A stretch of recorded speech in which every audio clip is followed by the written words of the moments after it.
Look, if we give them the book... Mother died for this book! I promised her. The kid had run off. With the book, of course.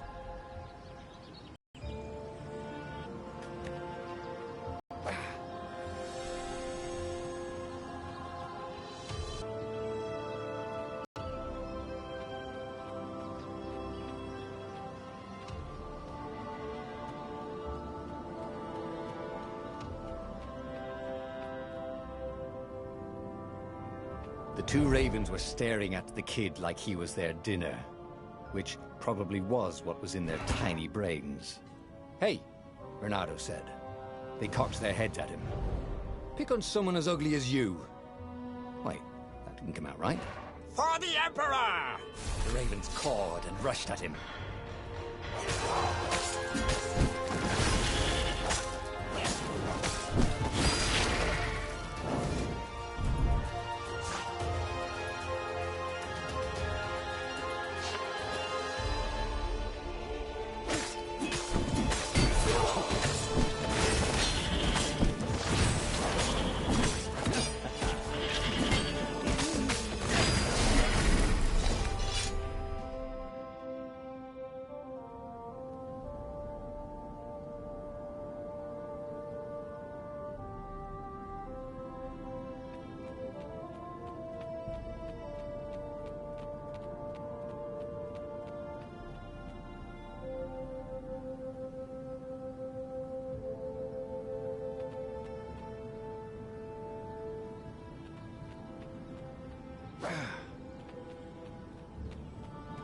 A dropship flew overhead.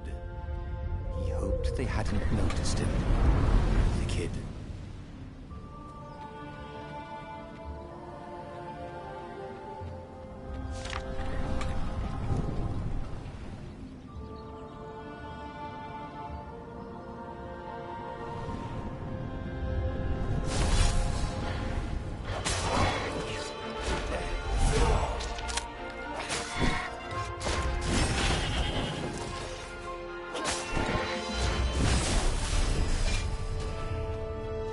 Oh, right.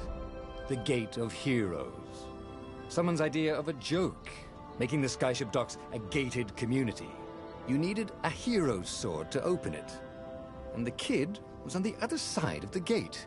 Who let you through? Promise me you'll take the book to the rebels! Or I'm gonna steal your shit anywhere, and neither are you. Try and stop me, laughed the kid. I bet you don't even have a hero's sword. And with that, the kid hopped away. Had to hand it to the kid. He was an idiot, but he had guts. Where was Renata going to get a hero sword?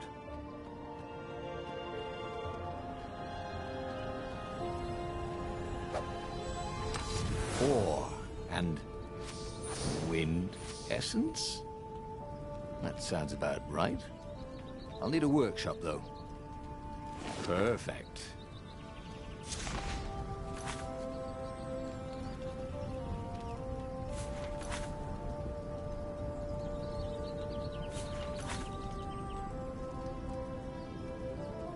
A hero sword. QED.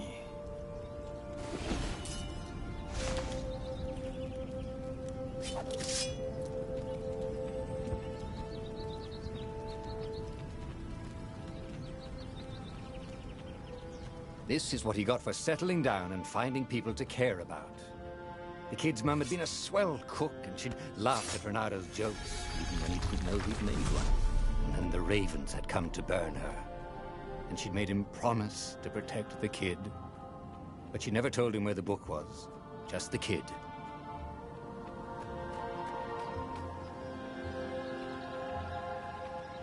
He came up to a ledge.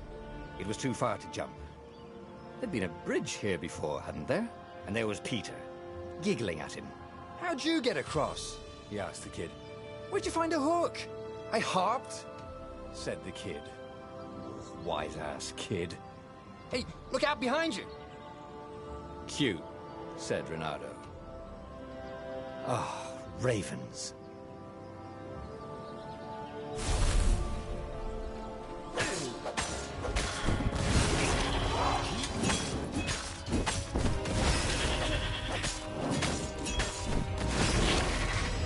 was time to talk some sense into the kid. Just hook his way across the ledge and chase the kid down. Thing was, he hadn't used his hook since he'd retired. Damn it. Maybe if he meditated at that altar there, he'd remember his old skills.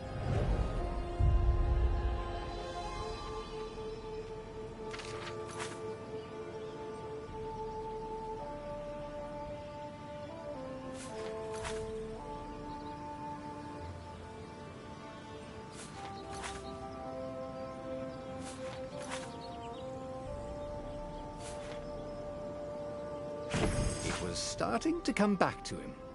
Something you never completely forgot, like how to freeze time when attacking. The more he fought, the more he'd probably remember.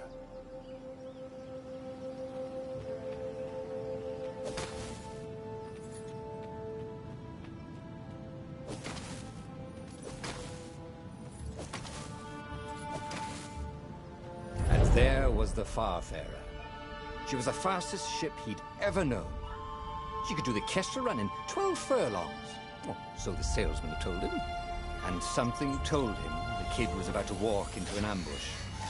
Stop! He shouted. I'm not giving you the book! Shouted the kid, and took off. No! Peter! But the kid ran for it.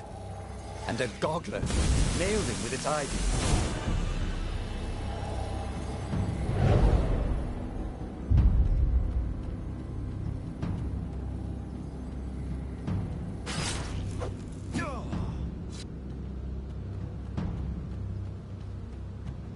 The book was unburned. Next to it were the buckles from the kid's shoes, and a kid-sized pile of ashes. Damn it. Why hadn't he lied and told the kid he'd take the book to the rebels? The kid would be alive now. Really pissed off and betrayed, but alive. Oh, damn it. Renato picked up the book. He couldn't let the Empire have it now. He was going to have to get it out of there. He'd be a wanted man. Probably have to join the rebellion just to have a place to dock. Well, he'd hated home life anyway.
big deal about this book anyway.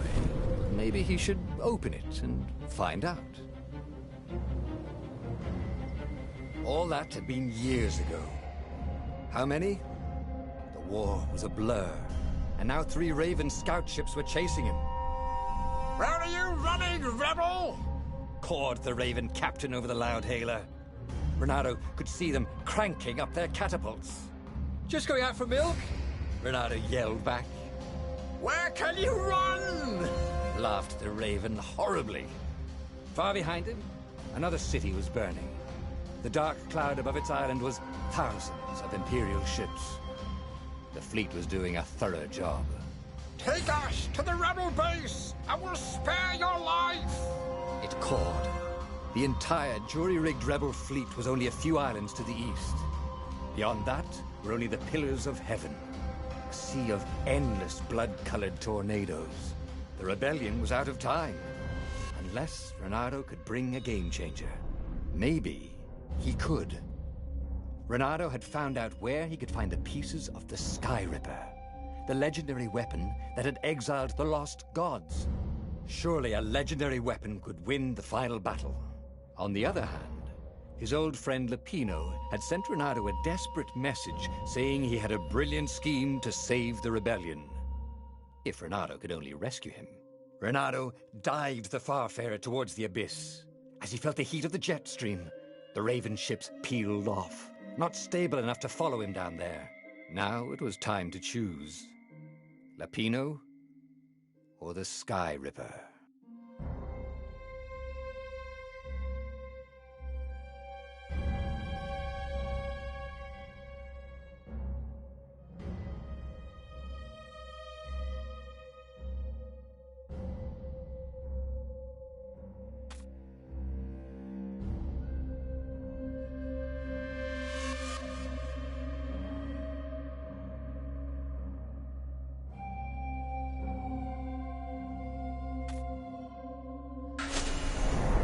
Lapino. Apparently, the Mad Rabbit had sold a Pegasus that he did not exactly own. Lapino always wiggled out of trouble, given time. But he was out of time. The Ravens had figured out that Lapino was a rebel spy. If the fleet reached him first, they'd string him up for that. Never mind the winged horse.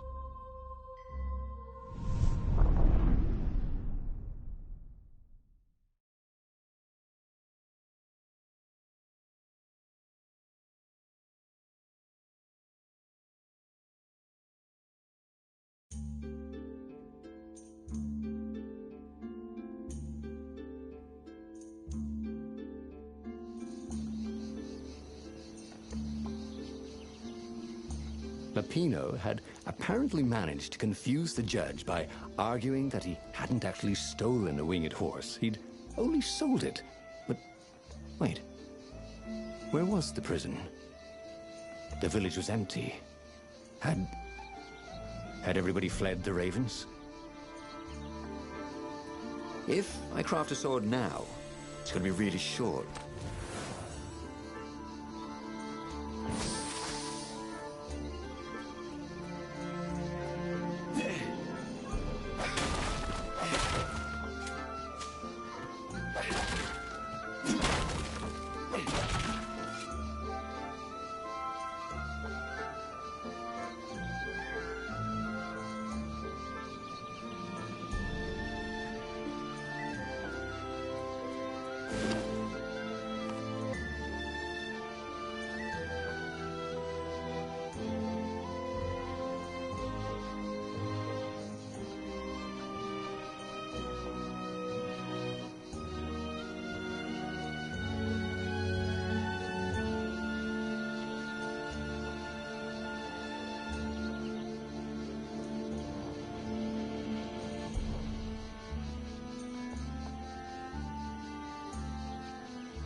Don't look down, he told himself.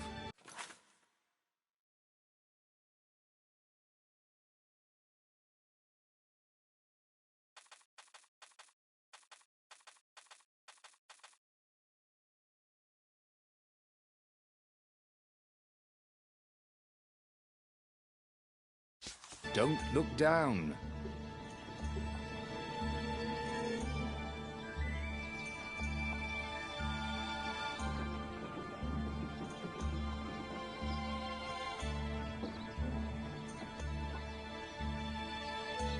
People were frightened these days. Just 2 weeks past, Reynardo had sneaked through an empty town and listened to the ravens caw about the Emperor's new taste in ritual sacrifice. Reynardo's blood was up. He just needed to smash something.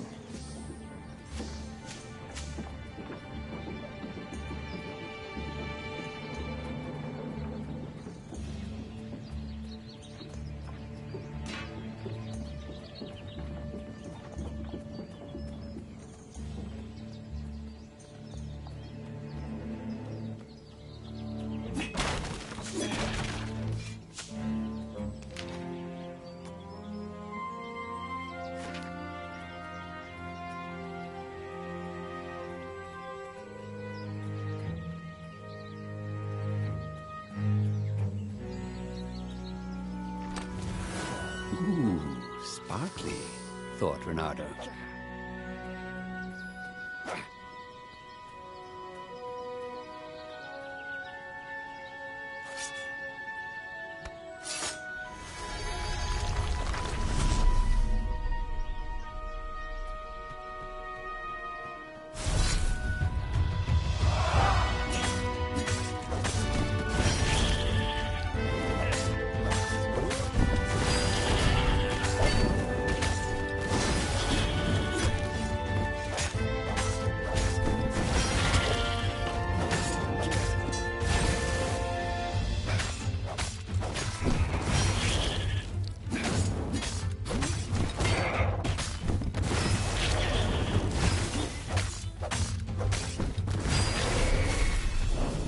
Ravens were landing everywhere. The advance guard. He'd better get moving. If they got to Lupino first, they'd eat him for breakfast. Or a snack. Ravens weren't picky. If they got hungry, they sometimes forgot to interrogate their prisoners. Even top spies like Lupino. Where had the mad rabbit got to?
Reynardo felt like he was ready to learn new things. Thank goodness he didn't have to go to school for that. It was starting to come back to him. Something you never completely forgot, like how to freeze time when attacking. The more he fought, the more he'd probably remember.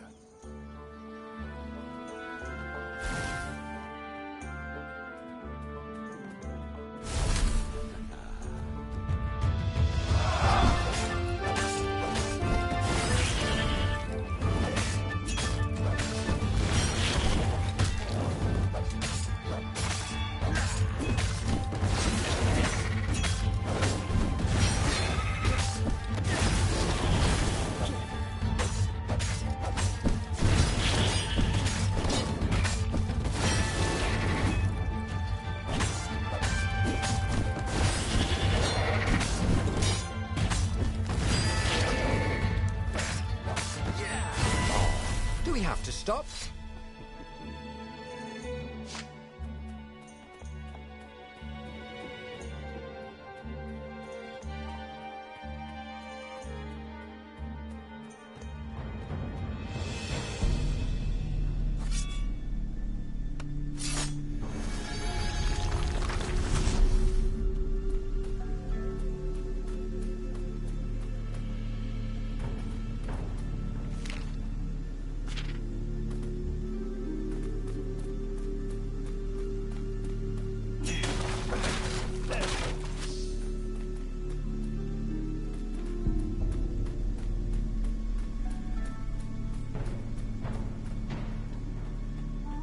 Can't we just agree to disagree? Said Renato. No?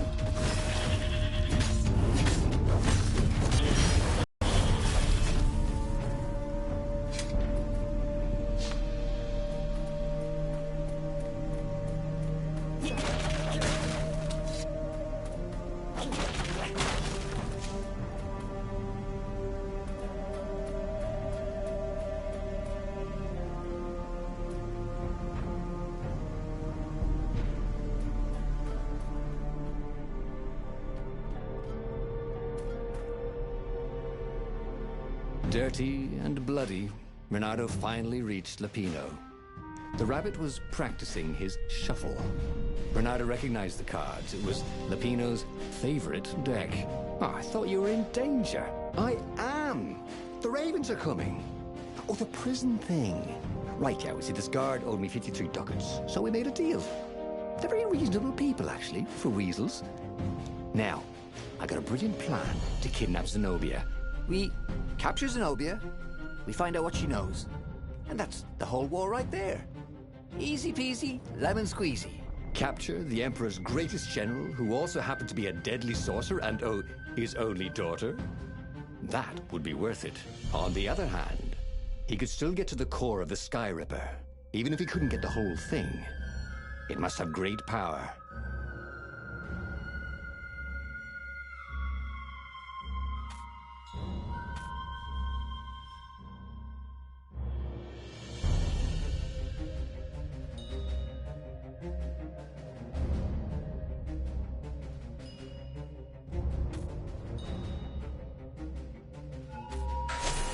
Zenobia wasn't just the Emperor's daughter, of course.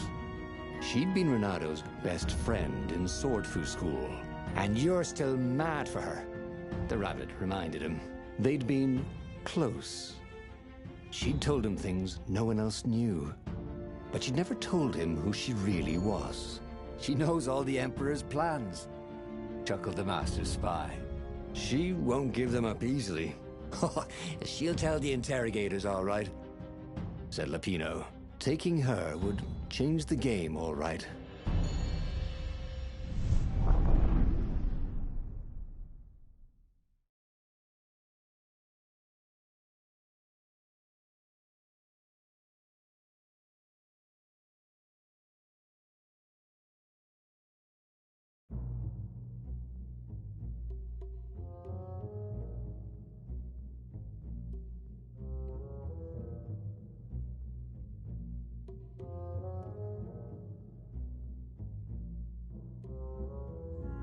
The city was already under Zenobia's control. I had to admire her efficiency.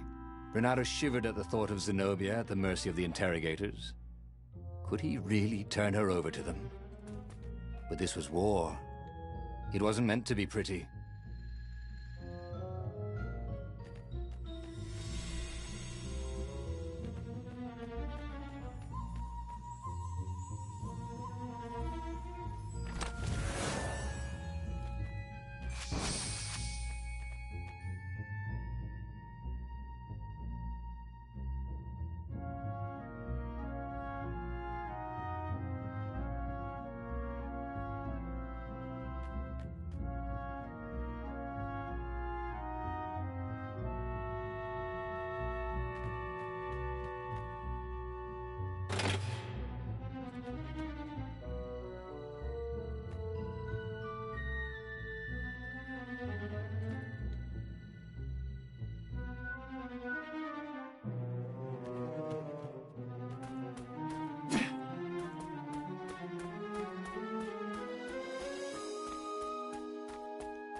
Hero wall. Hero sword. Ice wall. Ice cube.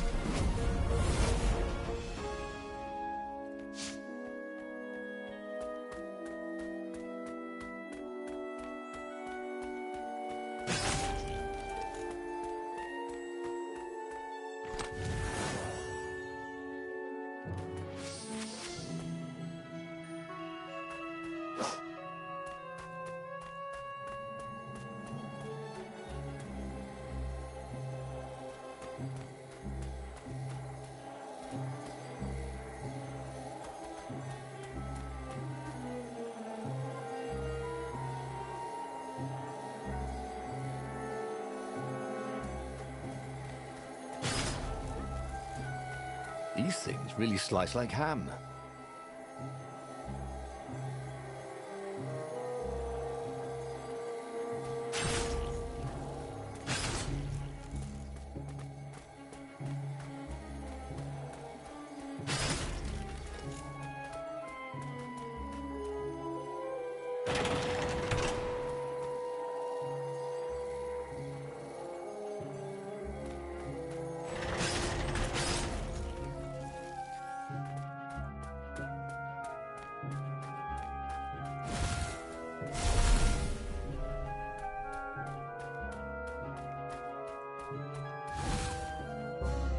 So, what's this plan of yours?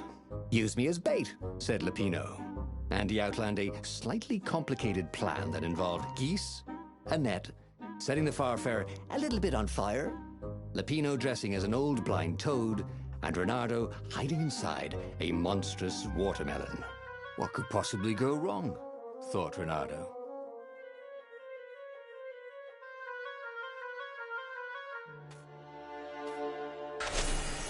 Oh, this is gonna be fun, said Lupino, as he ran to go set up his marvelous plan.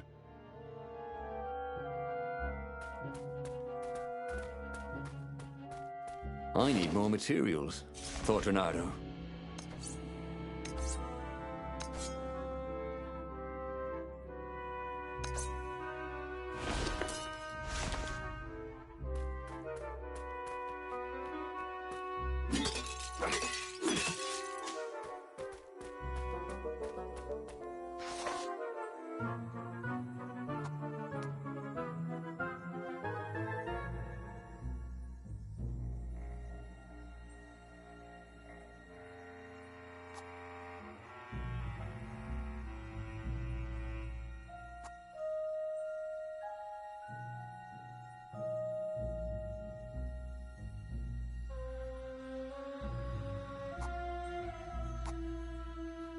He'd missed his old skills.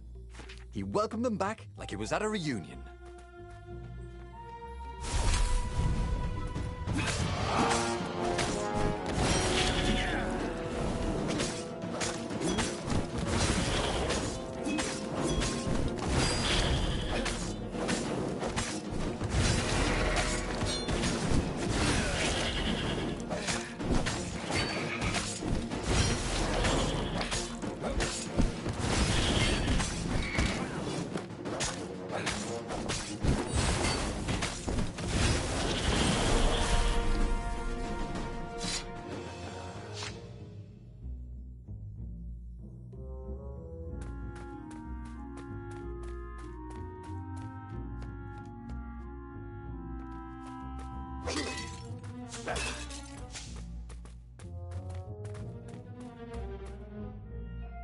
Reynardo felt dubious about the whole plan.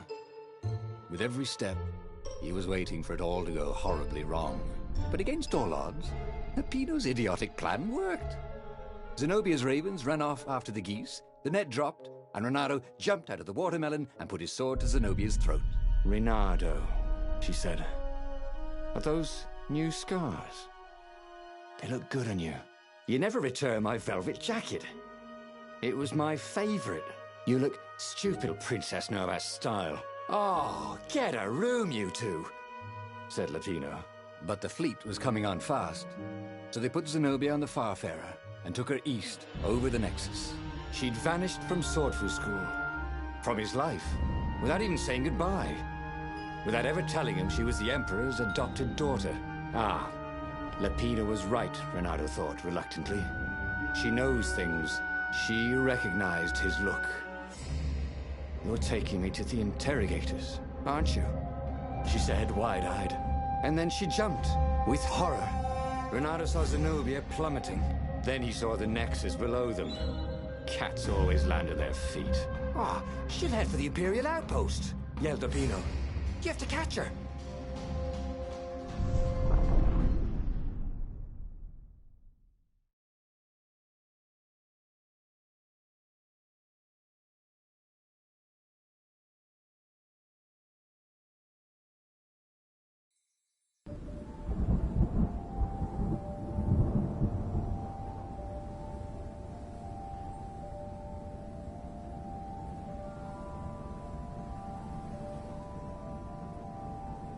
Cats can run faster, but foxes can run longer.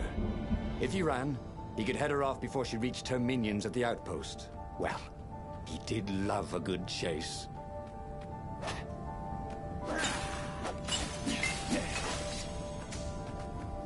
He wasn't that good.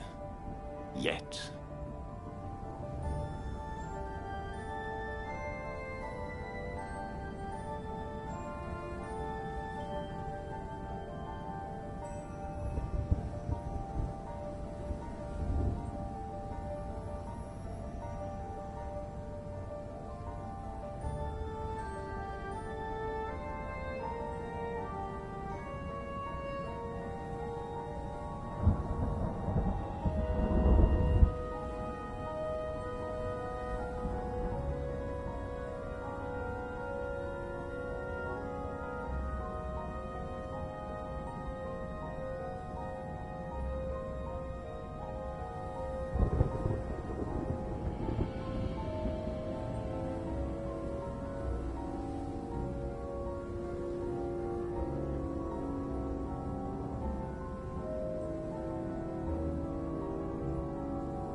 This would be the perfect place for a tic-tac-toe board.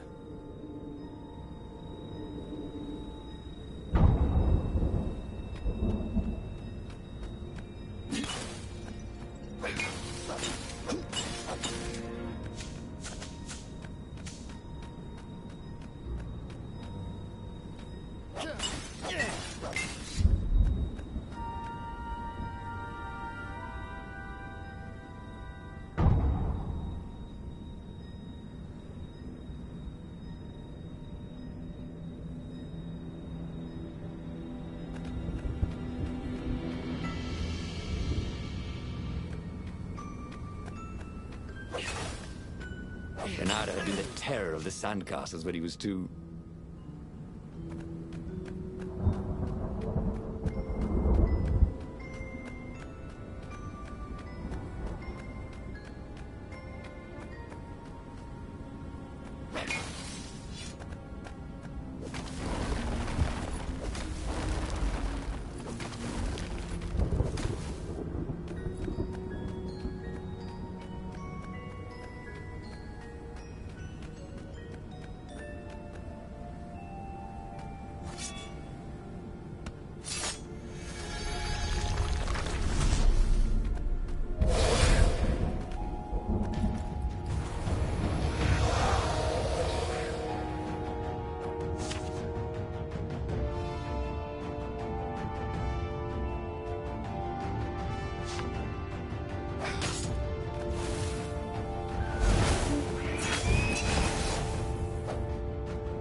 He was closing on her.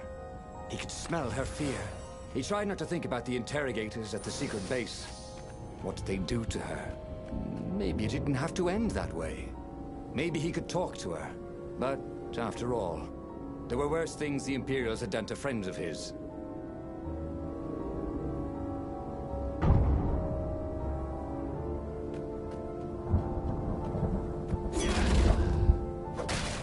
I wonder what I could make with all these sword crafting materials, thought Renato.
Renato reached the outpost. The Imperials there were no match for him. Soon after, Zenobia limped up the path. When she realized he was already in front of her, she didn't even try to run. "Oh, you left without saying goodbye." Again, he said, "Please, I'm enjoying this a little too much," she said, shaken. "Oh, spare us the chit-chat, would you?" said Lapino as he shackled her hands so she couldn't throw spells. She knows all his plans. All the way back to the Farfarer, Lapino nagged Renato about how the interrogators would pry all the intel out of Zenobia. How that would turn the tides in the imminent battle. All they had to do was take her to the rebels' secret base. Renato didn't like to think about what the interrogators would do to her. Couldn't he just talk to her?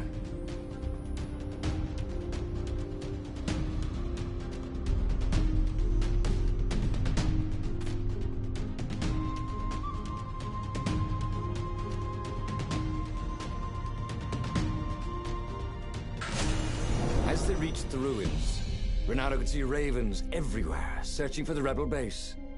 They'd have to hide the Farfarer or go on foot. What if we get, for once thinking ahead? I'll show you a map to the base, Renato told Lapino. "Renato, don't do this," said Zenobia. "We were friends once. We..." "Shut it, witch, or I'll shackle your mouth too," said Lapino. And then, a few moments later, they touched down.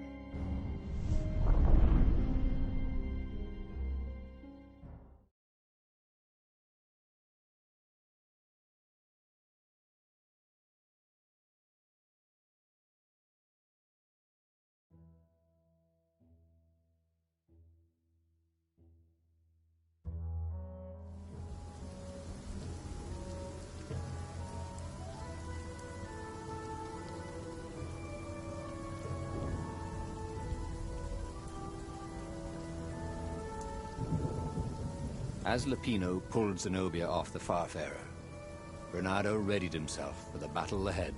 "I'm sorry I nicked your jacket," she said. "It's just... oh God, it's stupid, but it smelled like you." "What?" he said, confused. "Then... why didn't you ride? Why didn't you far speak?" "Oh, save the romantic nostalgia. Let's go!" shrieked Lapino. So Renato launched himself down the path to the secret base.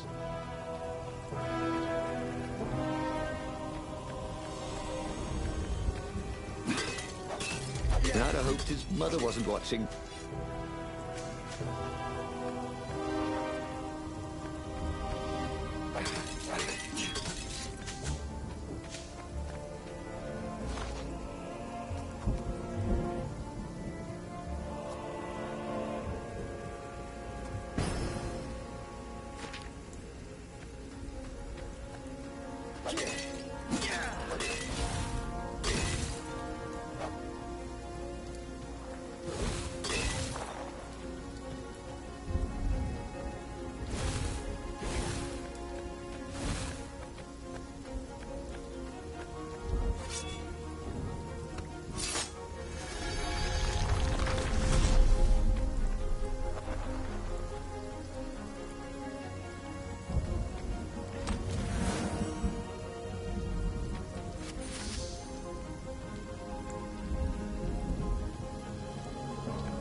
There was an inscription on the platform.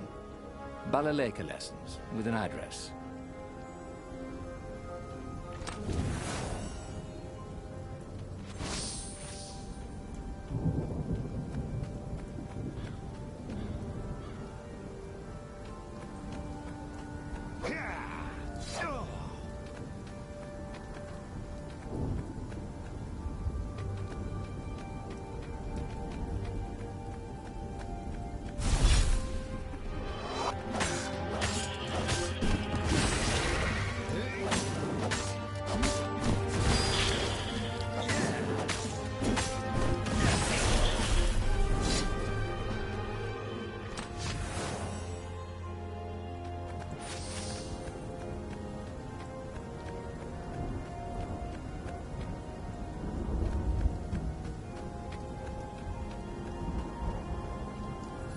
Who needed bridges anyway?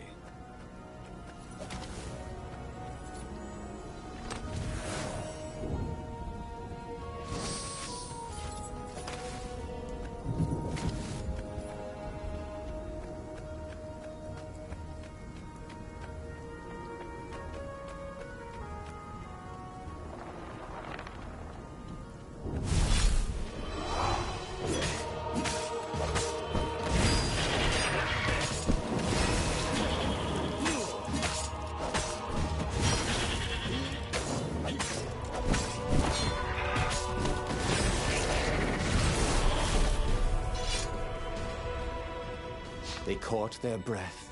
It's beautiful, she said, looking at the ruins. This used to be the library of Ubar, he said, before your father's ravens smashed it.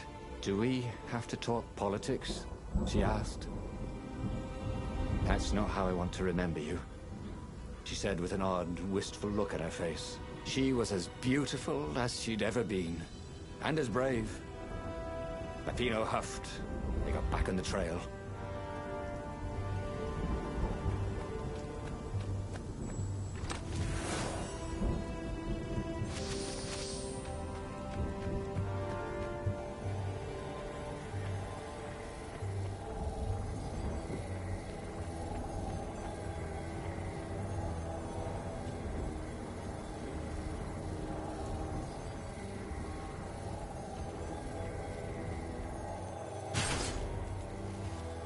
Didn't your mother tell you it's rude to stare? Snapped Renato, a little smug.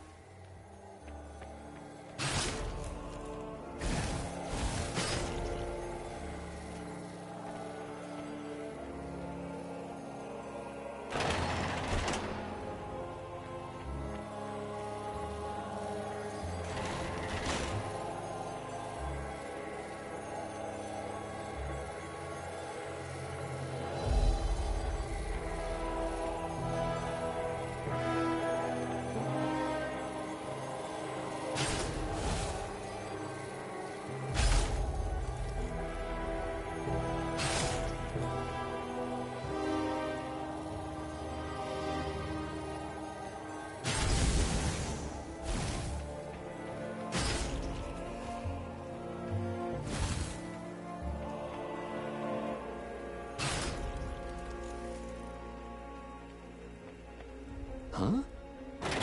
Huh? That was new. Most people still use doorknobs.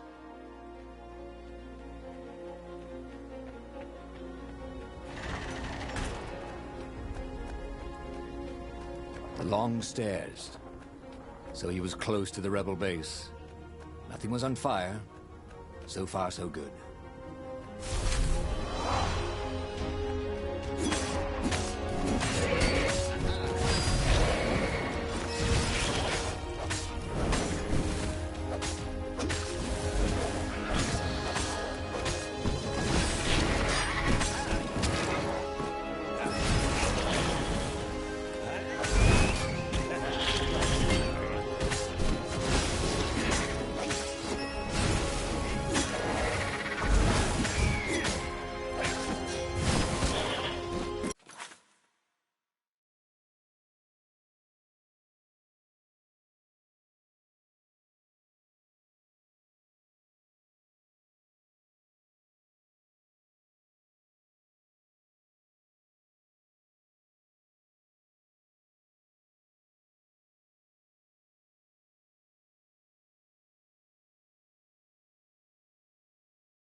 Well, you should see the other guy.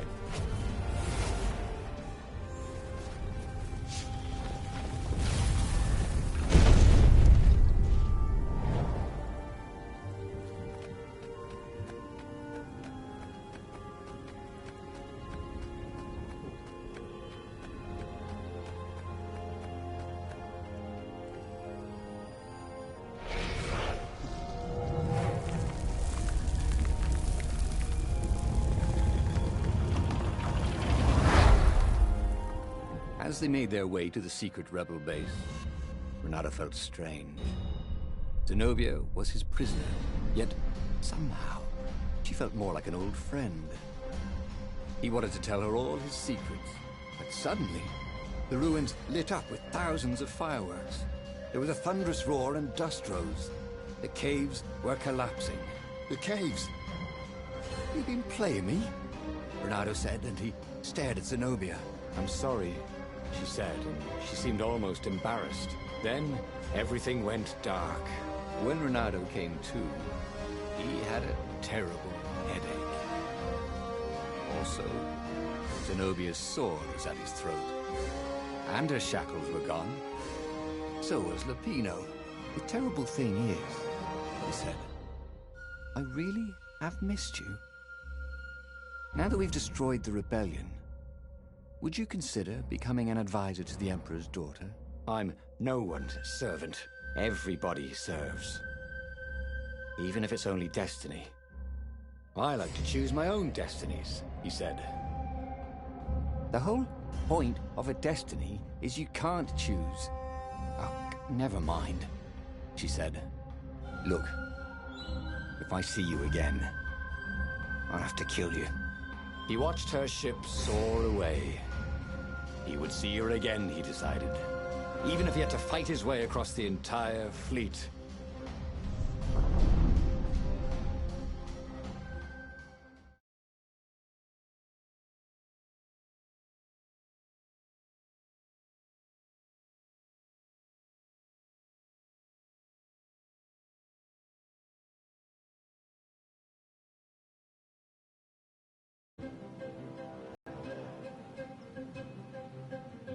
The Imperial fleet was cleaning up the few rebel remnants.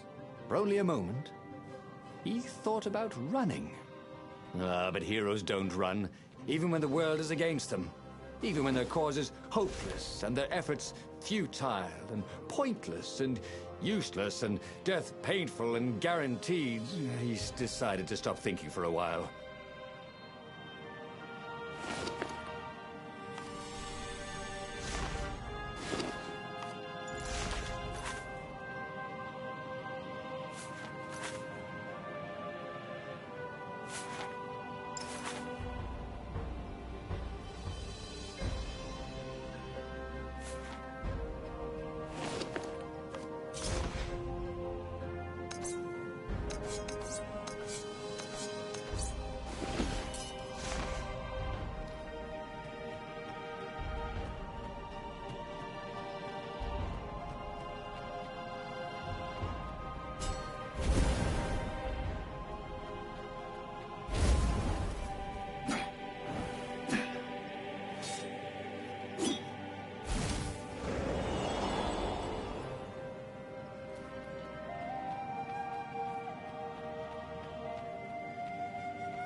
Every day he was getting better and better.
Where did that go to?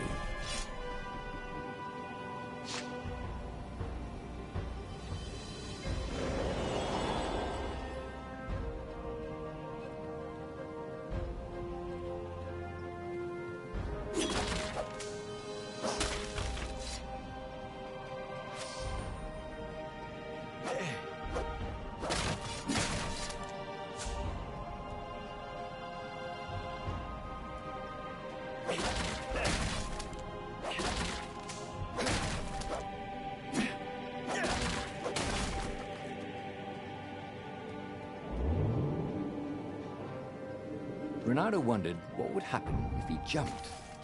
Would he be rescued by an emergency platform?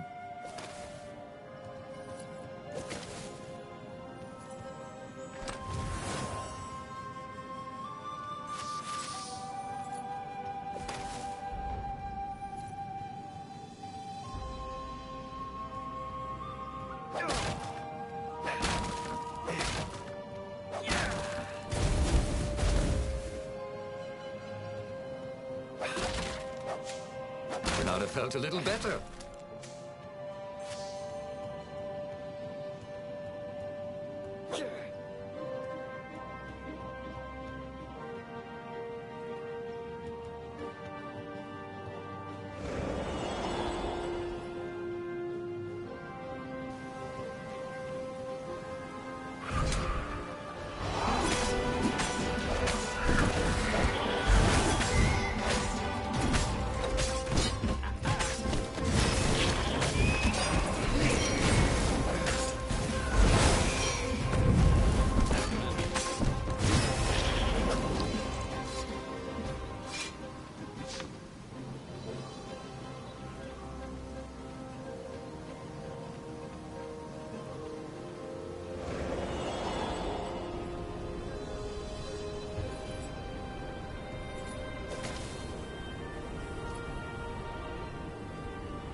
That was always a rush.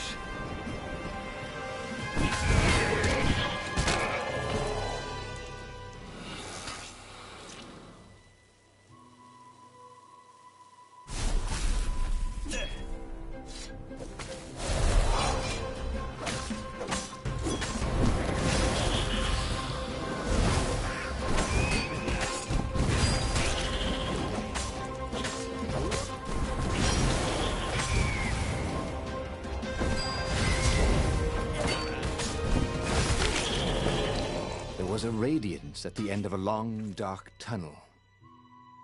Mother? He thought.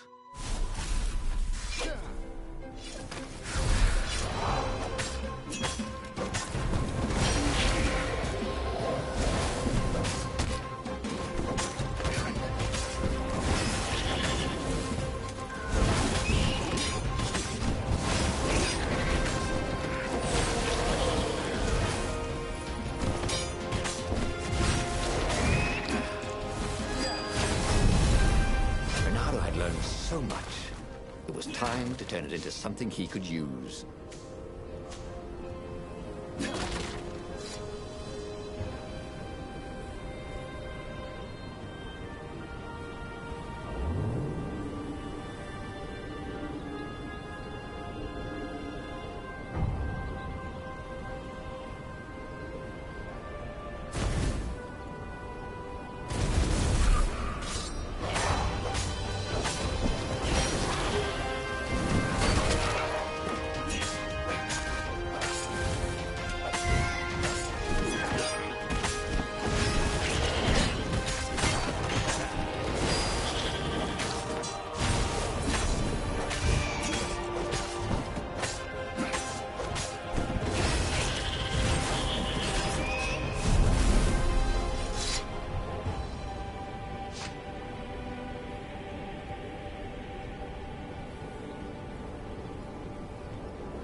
Renaro's arm was sore, his armor wet with raven blood. He was tired of death. But death was not yet tired of him. The rebels were losing. Badly.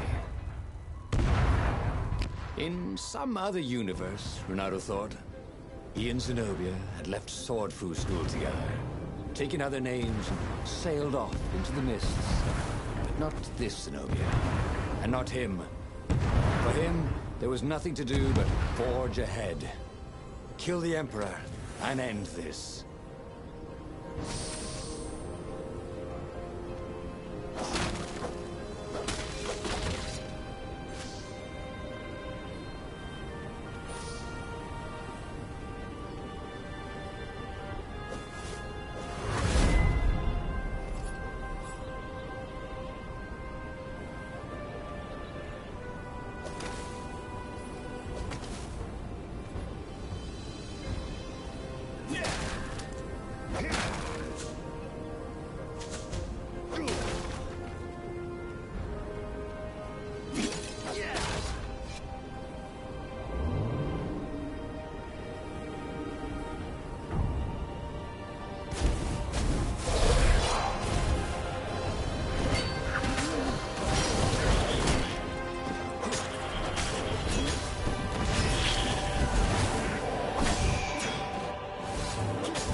Building these platforms was so expensive, they'd run out of budget for guardrails.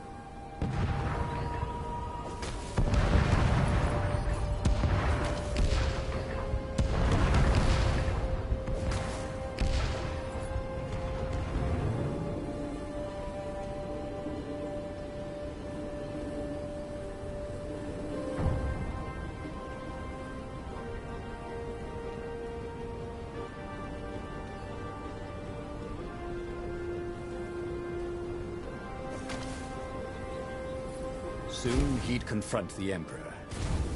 Funny that this whole war had come about because the Emperor feared death. And now it was coming for him. There was some sort of lesson there, wasn't there?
At last, he reached the Emperor's ship.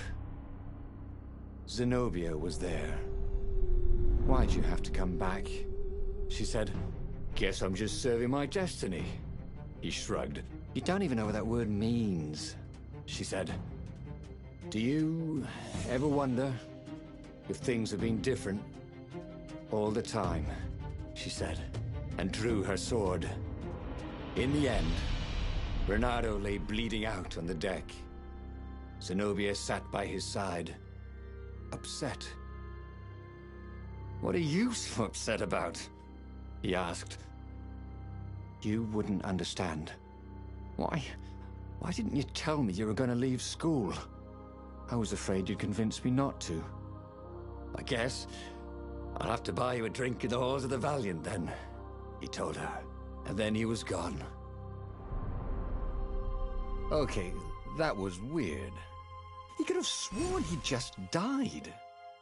Instead, he was on the Farfarer, sailing away from Ubar. And it was still burning. He'd fled burning Ubar years ago, hadn't he? And now he was back there. Had all those years fighting the Empire been nothing but a vision into the future? A useful vision if it was true. He'd learned something. Zenobia still had feelings for him.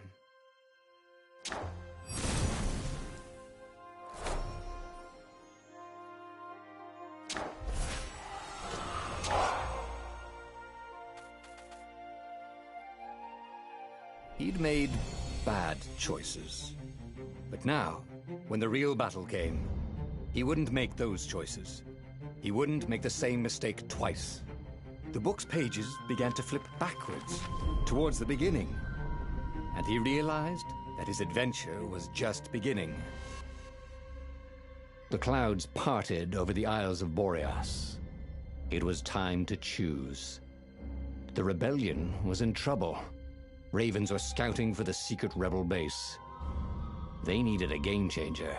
Pieces of the Sky Ripper had surfaced.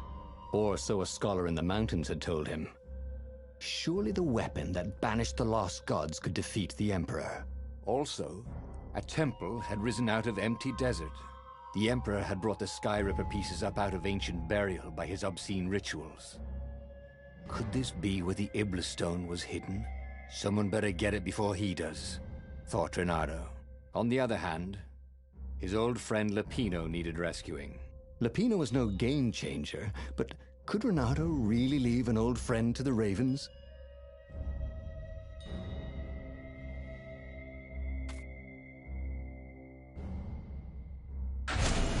Every child knew about the Sky Ripper.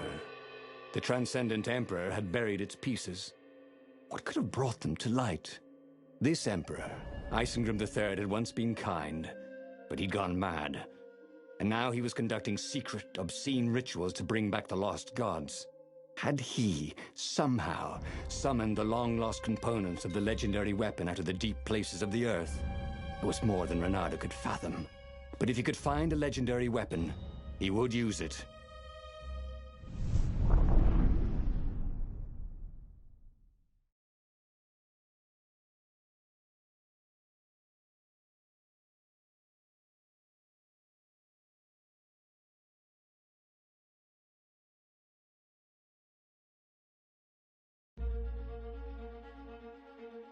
As he set foot on the island, Renato could not help but feel a tinge of guilt. He'd left Lapino behind. He hoped the Mad Rabbit had somehow escaped the Ravens.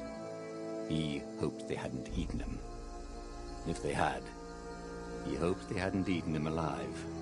Why had he chosen the Sky Ripper? Renato never made plans that required constant vigilance. He was a hero. He didn't think too much. He just went with his gut and hoped it all worked out. The Sky Ripper was a long shot. He'd have to devote himself to it. No side journeys, no rescuing old friends. That was against his nature. Could he stick with it?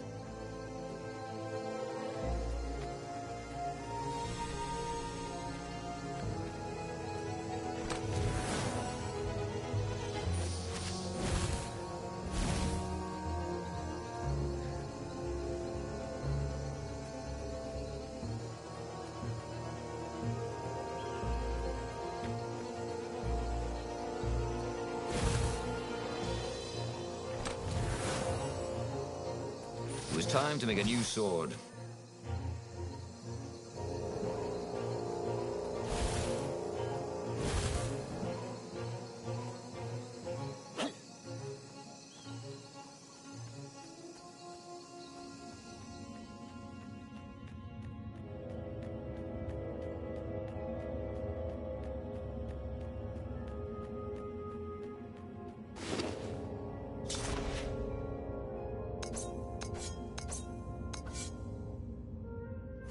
Trusty old sword was always a little better when he sharpened it.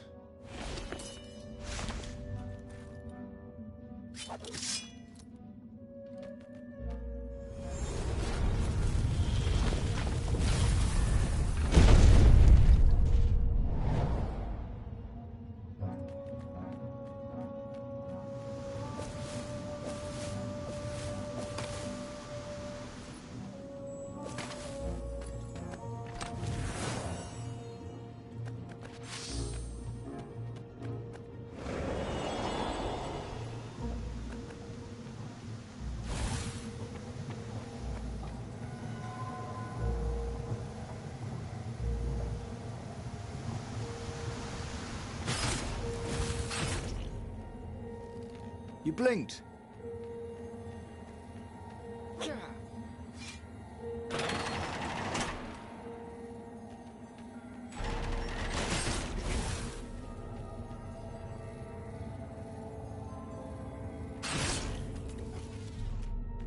The people who had built this castle, did they even know what monstrous weapon lay hidden within their walls?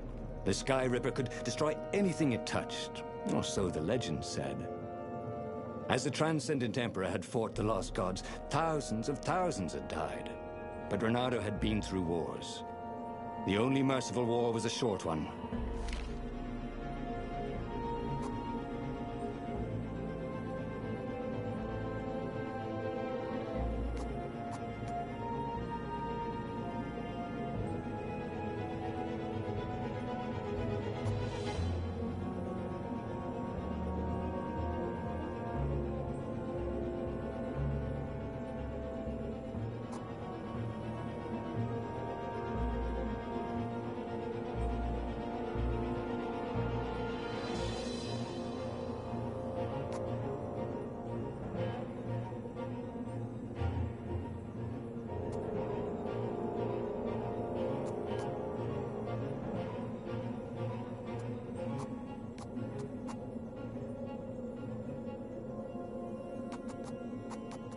He was more and more extraordinary.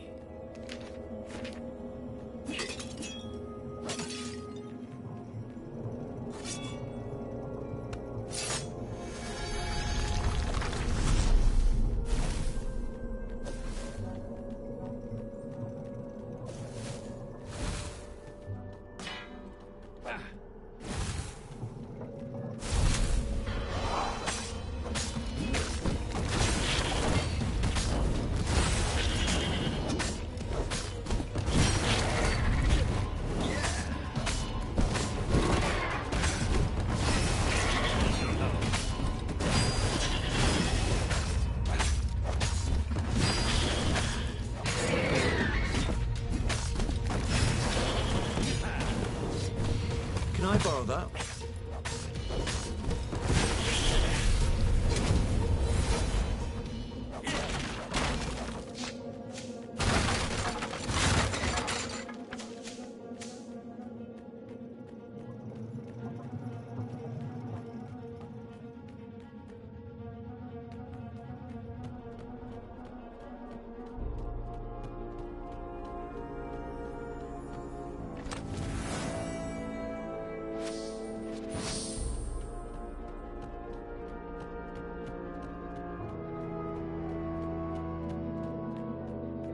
Ice walls only let you through if they knew you were cool.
Sleep tight, thought Reynardo.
puzzle.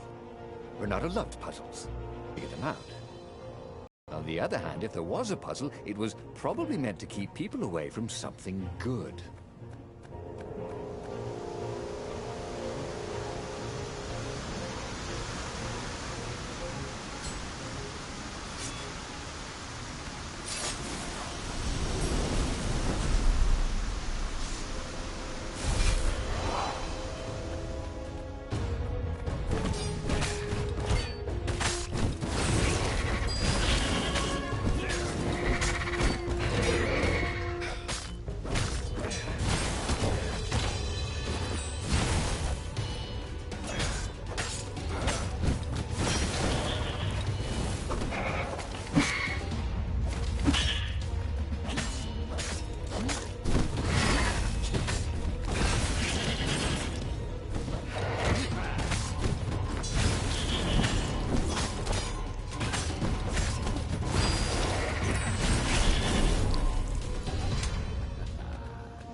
Sweet!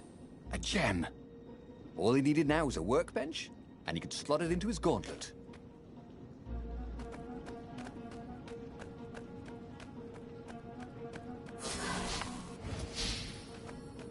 That had been his mistake before. Not trusting Zenobia's feelings for him. But how could he have known? After all these years of silence?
There it was. Skyripper's armature. The stuff that dreams are made of. Engineers' dreams, anyway. The device was intricate. No one alive had the skill to make a thing like it. How was it part of a weapon at all?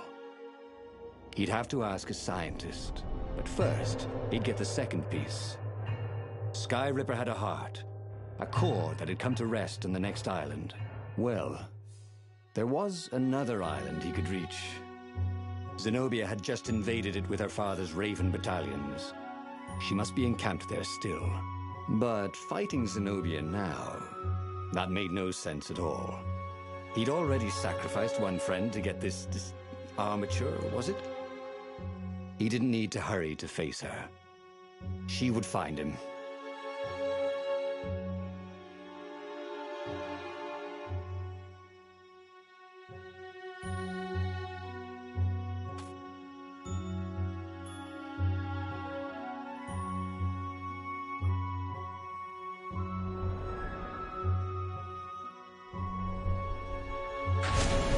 It was a no-brainer.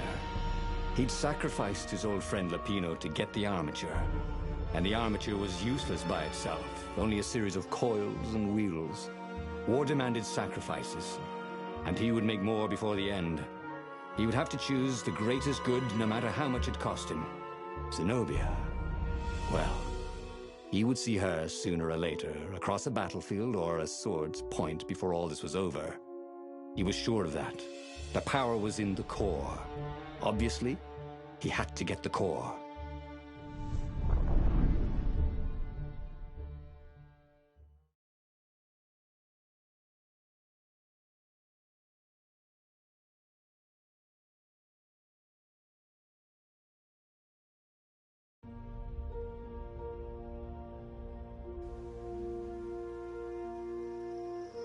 He looked up at the old trees around him. They They were so big and so old. They'd been there before he was born, and they'd be there after he'd passed into legend. Was he confronting his own unimportance? What had got into him? He was no philosopher. Anyway, who cares? He was plenty important. He was a hero, and soon he'd prove it.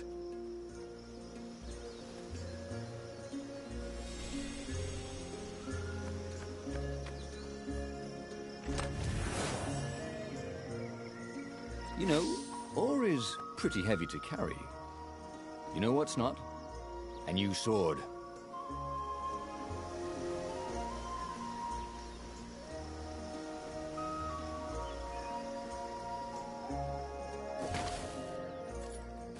Ah, Zenobia. Now that he knew she still loved him, he wanted to go back to her. But that hadn't worked out, had it? Maybe it was time to find the core of the Sky Ripper.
There was something sour in the air.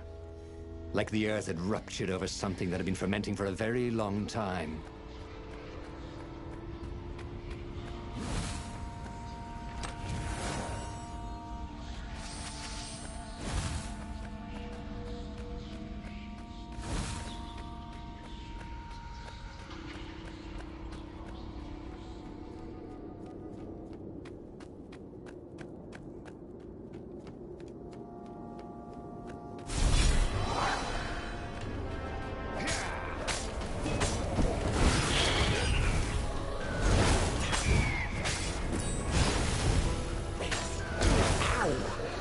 Renata hated warlocks, but they could hurt you and you couldn't hurt them back.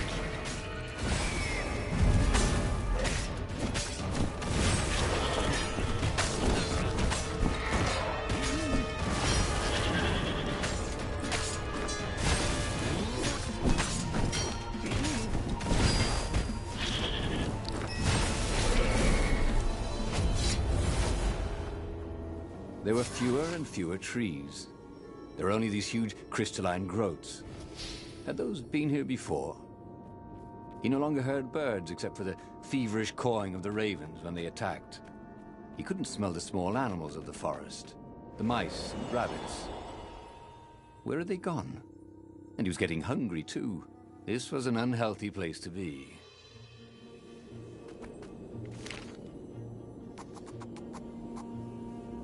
Nice. That could be useful.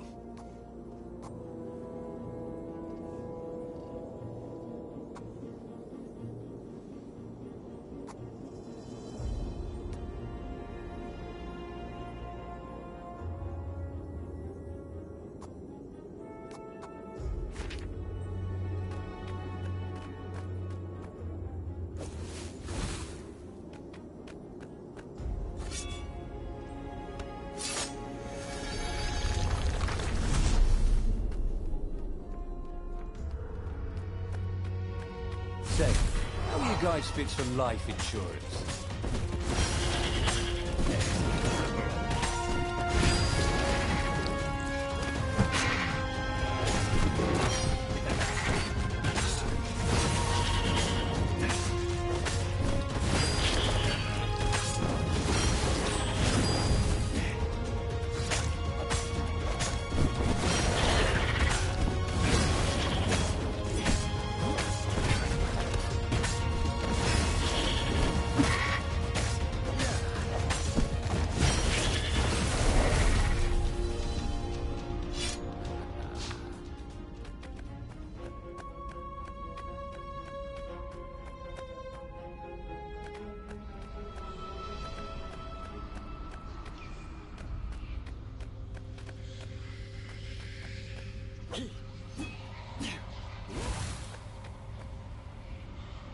The 20-sided core made him feel physically sick.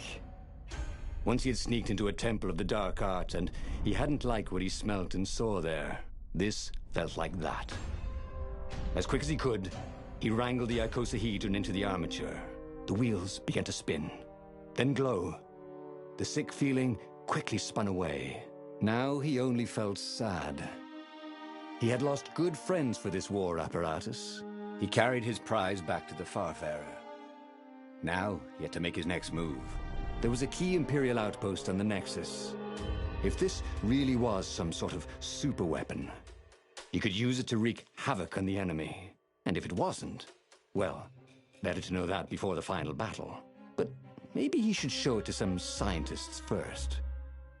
There was an observatory on the Nexus. Maybe he should go there before he fired it.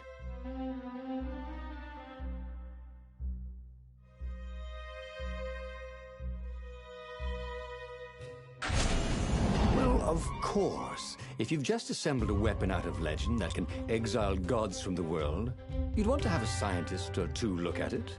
And even if they disagreed and he had time, he could ask Calaveras himself. Yes, the observatory would be his objective.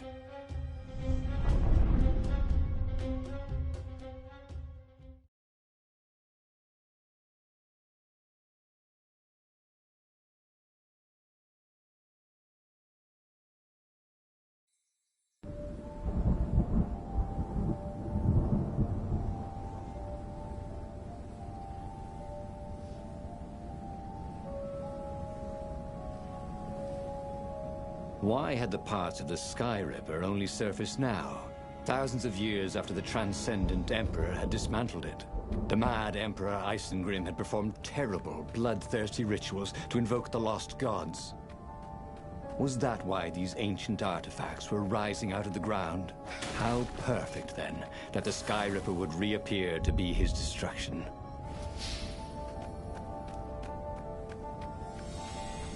Renato, smash!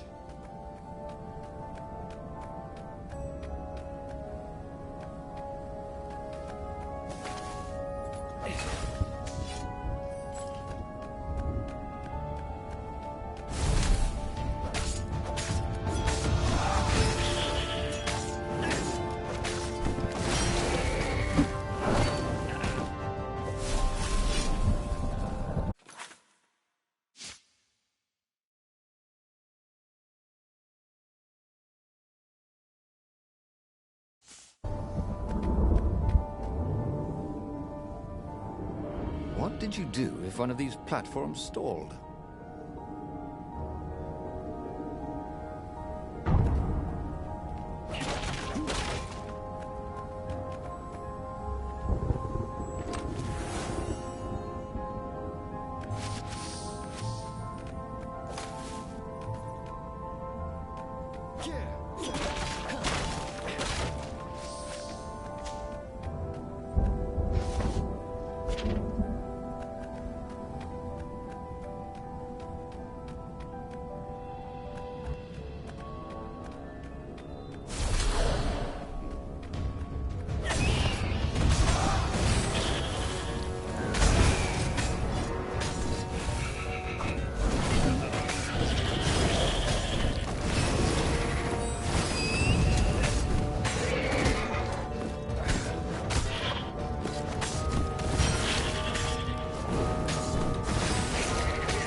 A legendary weapon was exactly what the rebellion needed. They were outnumbered. The once kind emperor had become a tyrant. But his ravens stayed loyal, for he fed them his victims, and the other animals were too frightened to rebel. Renato shuddered at what the emperor was trying to do. To bring back the lost gods, the Black Harvest, the Black Sun? No. He would stop that toad, no matter what the risk.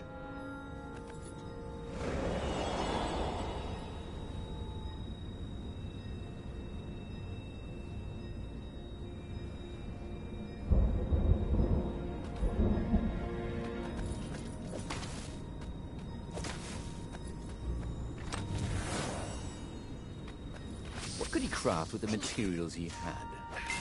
Renato had a pretty good idea, actually.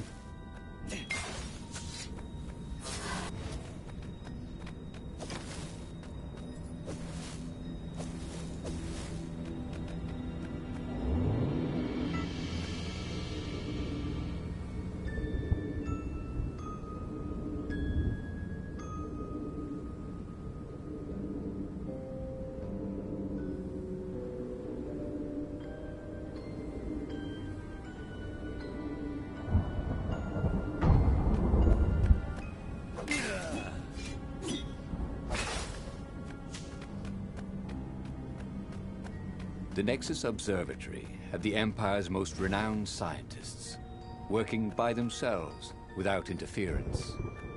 At least, so far.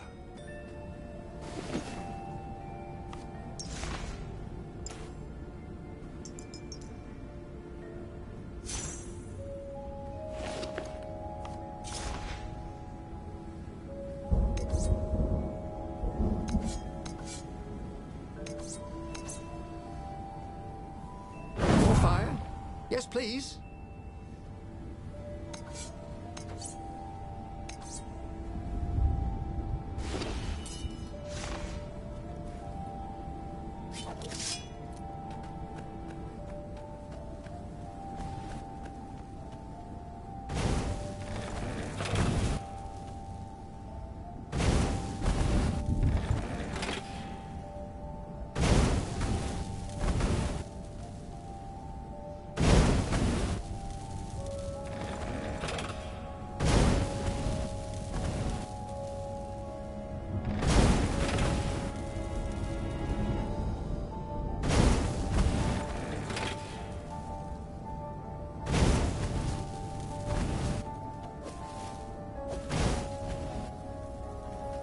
Can you guys actually...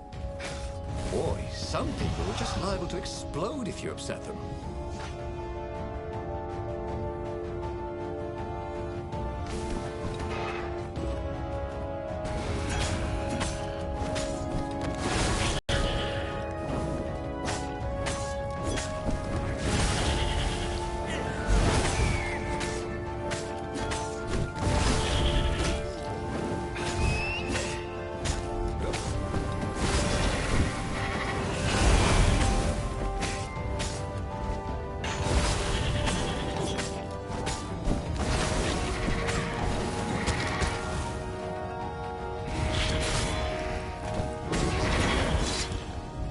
In a swirl of newly remembered knowledge.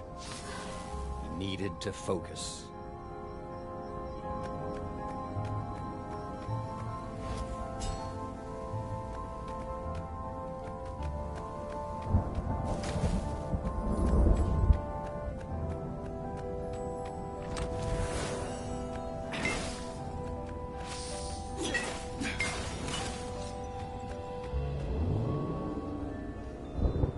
This is quite the view, he thought.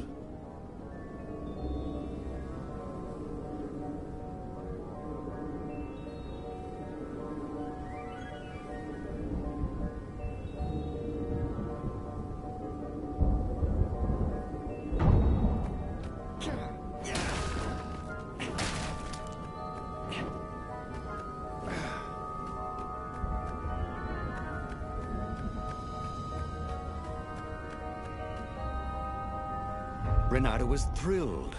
The scientists seemed to think he'd put the Sky Ripper together right. But one Toad was worried. Yeah, Sky Ripper could tear a hole in existence itself. There are invisible strings that tie the universe together. If Sky Ripper cut one, the hole would widen and widen till our whole existence fell into it. Another Toad sighed. Oh, Irving still believes in string theory. At least go see Calaveras. Yeah, said the worried Toad. He knows more than anyone else has forgotten about the Transcendent Emperor. If anyone could tell him how to use this weapon safely, it would be Calaveras. It was he who had told Renato how to find it in the first place. But maybe he had to give up on using it as a weapon. Maybe he had to go to the secret rebel base and ask the generals there what he could do with a weapon that he dared not use.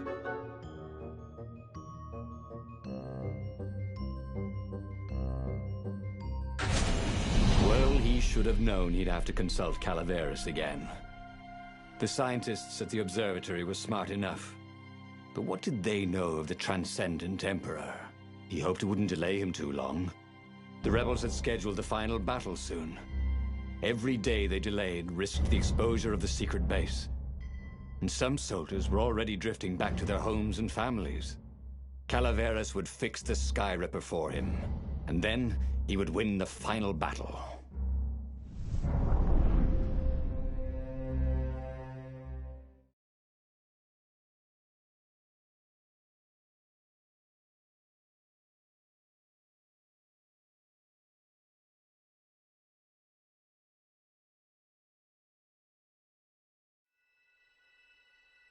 Maybe it was the cold, but after a few steps, Renado's optimism started to slump.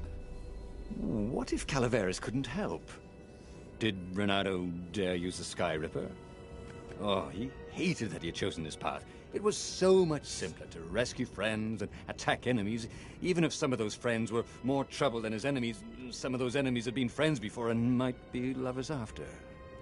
No, okay, it wasn't all that much simpler, no. Physics made his brain hurt. That, at least he was sure of. What else could you hook?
There was a sign.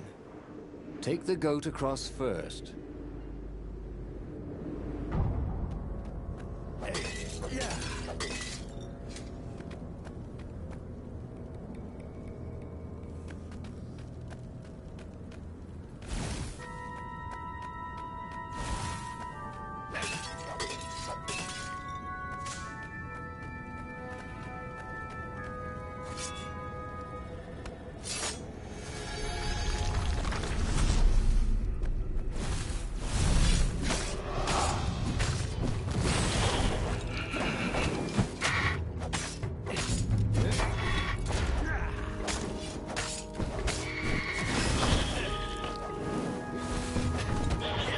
Good to practice your moves, thought Renado. Keeps you limber.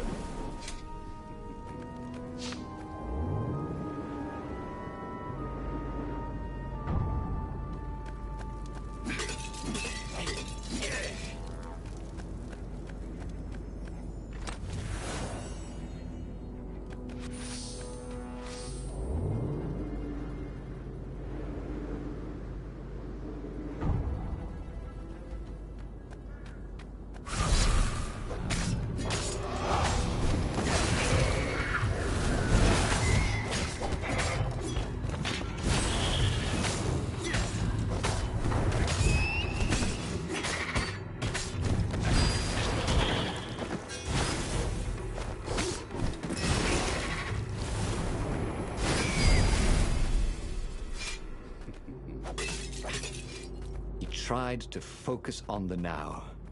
The ravens who seemed everywhere all the time. Where did they hatch from? Were there giant raven hatcheries somewhere, or did they have families? Ooh, he didn't want to think about raven mummies raising their darling raven chicks. Yeah, Calvaris would help. He would make Renato feel better about using the Sky Ripper. And then Renato wouldn't have to worry about ravens ever again.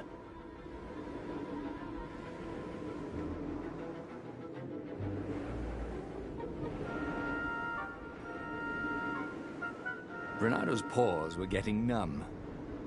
Calaveras really didn't want company, did he?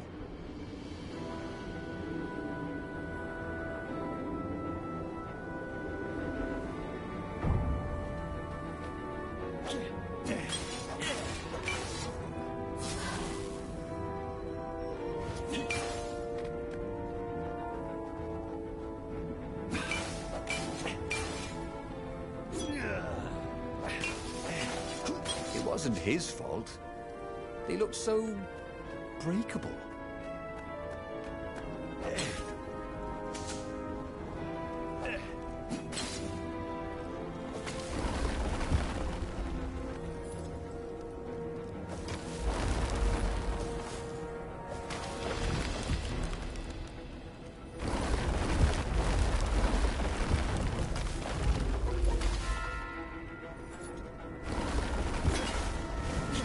See?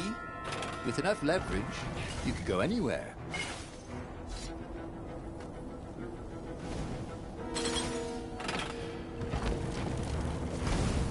Renato had been focusing all his energies on the Sky Ripper. If Calaveras could not fix it, he'd be out of options. He would have to assault the Imperial fleet empty-handed.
Calaveras had never let him down.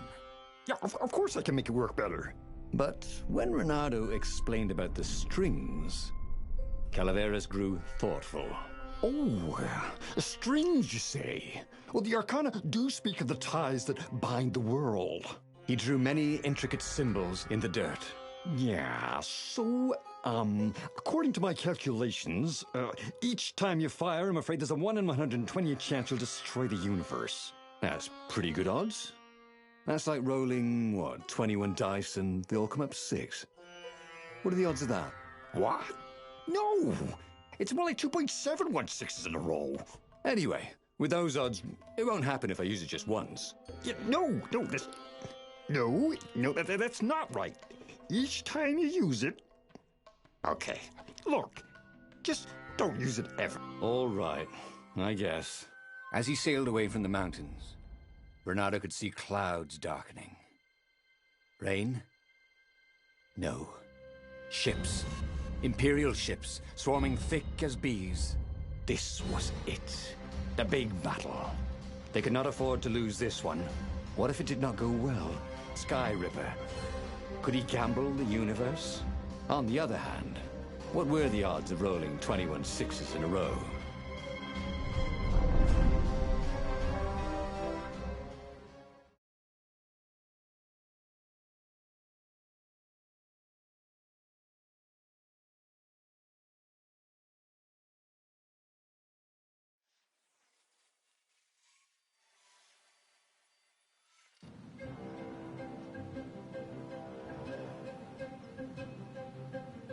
The battle was not going spectacularly well. What had the rebels been thinking? They'd been thinking he would bring the Sky Ripper, or the Iblis Stone, or that he'd sideline Zenobia somehow, or turn her. Couldn't he use the Sky Ripper just once? After all, if chances were 1 in 128, that meant he'd for sure be okay the first time. They'd get worse each time he used it, but the first time would be okay, right? He wasn't sure that it was right. So he didn't fire the Sky Ripper. He just brought it along, in case.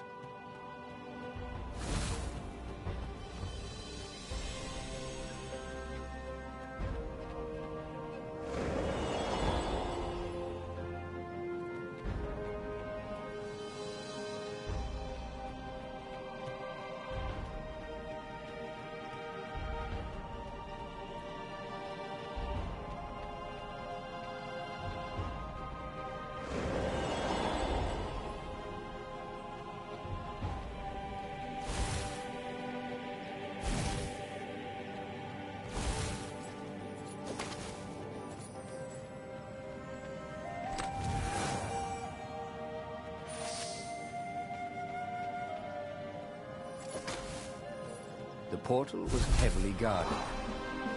It must go someplace they really didn't want him to go.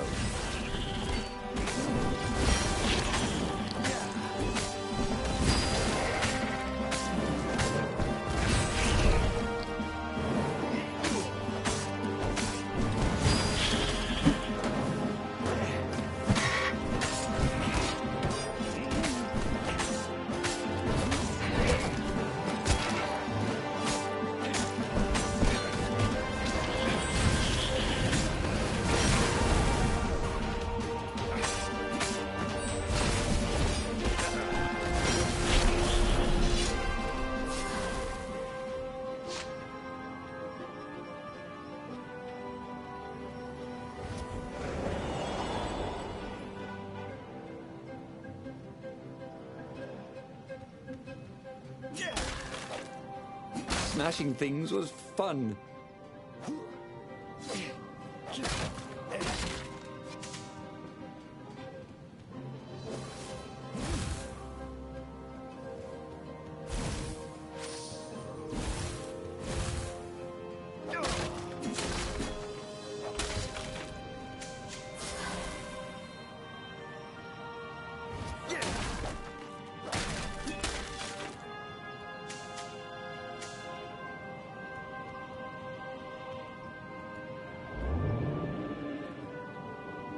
This was definitely better than pulling yourself up in a bucket.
In your next life.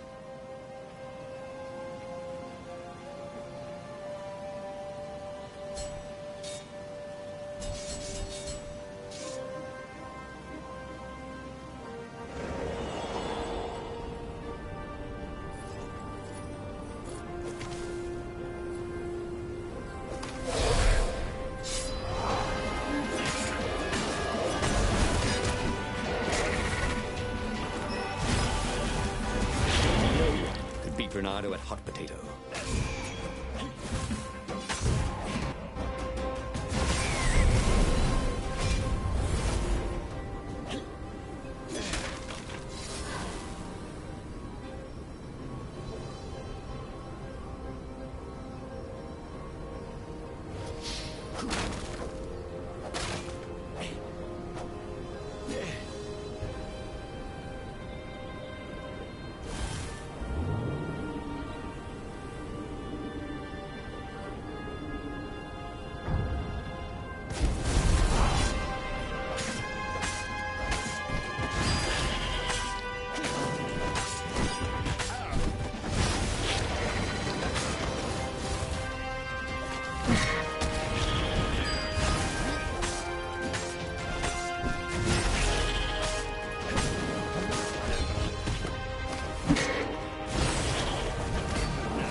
Someone had told him the odds didn't change just because you'd had a streak of good luck.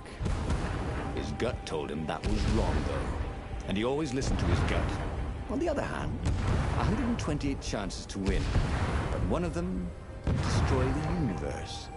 Ooh, that seemed a bit serious.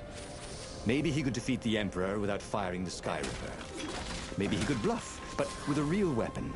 Like in cards, when you had 3 knaves, but you pretended you had a fizbin. That could work.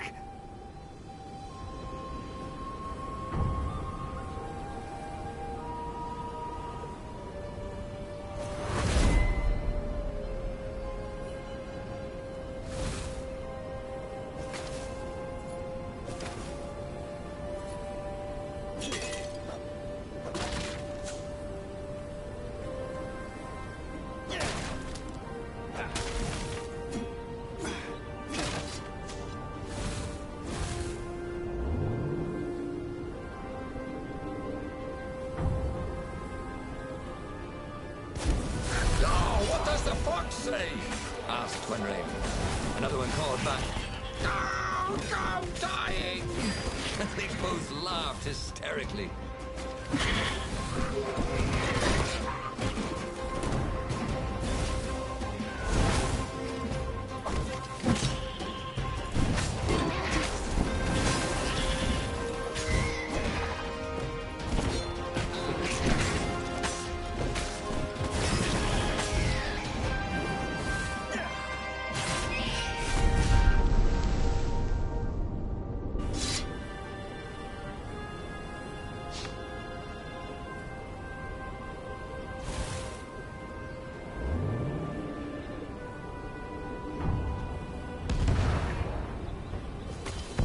There were more pylons he could use the hook on. He really needed to construct additional pylons.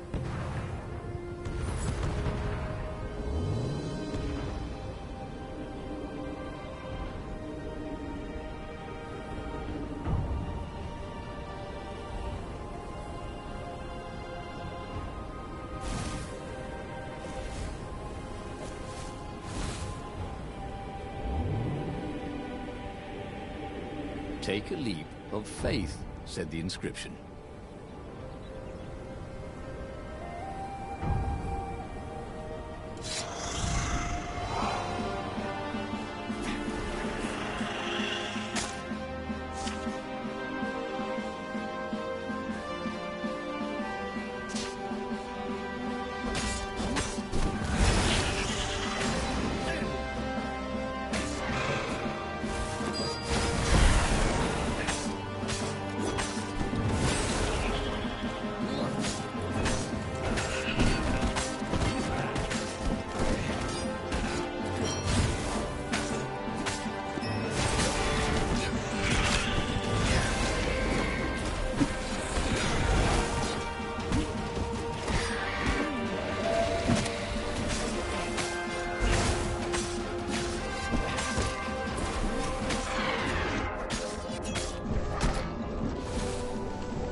He set up the Sky Ripper and let it warm up.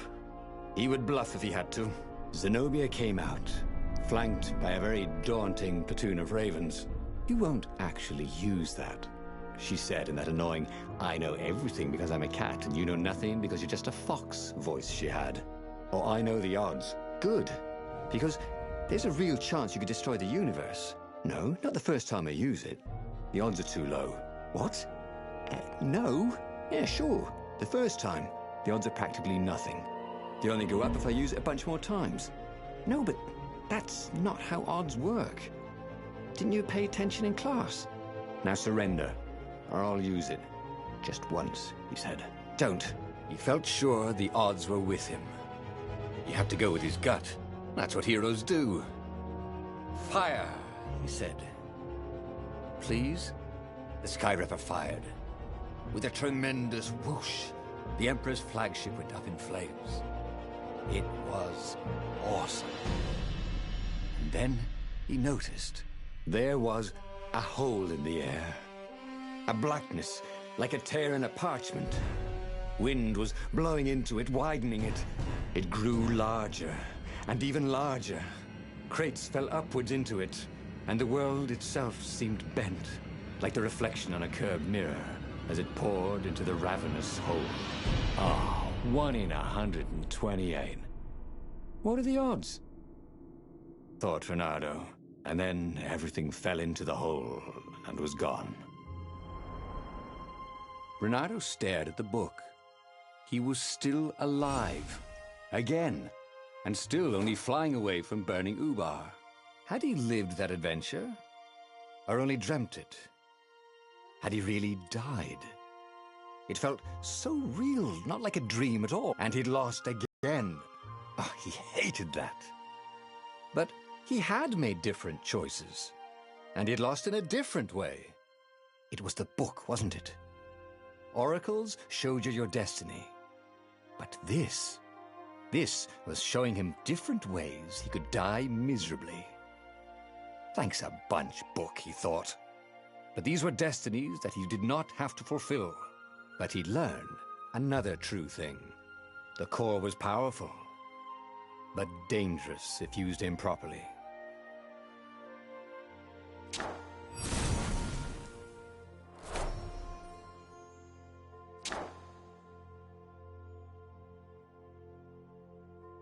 But that meant there must be a destiny where he survived and won, right?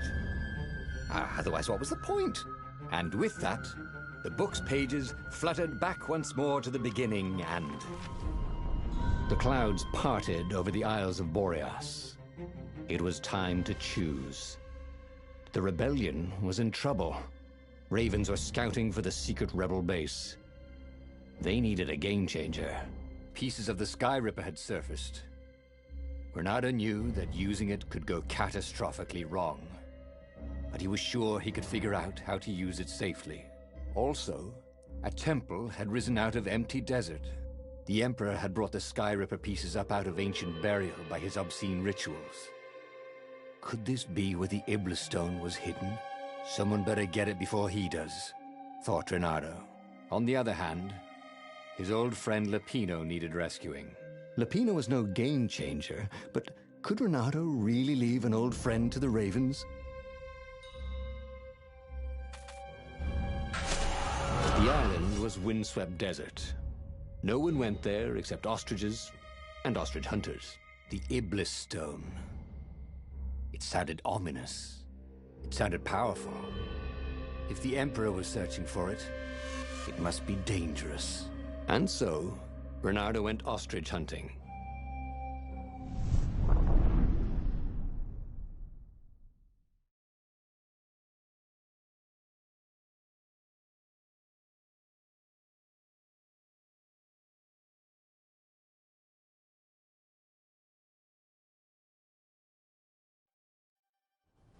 Every child could sing verses about the Skyripper, but ancient codices held hints of other things.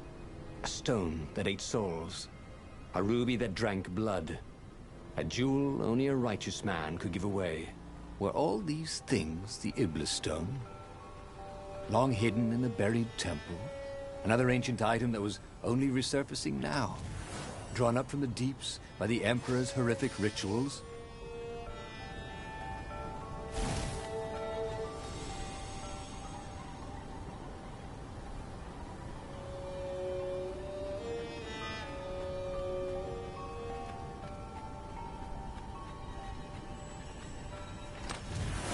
There were a lot of shiny, smooth, curved with leather, buckles, and kind of smelled,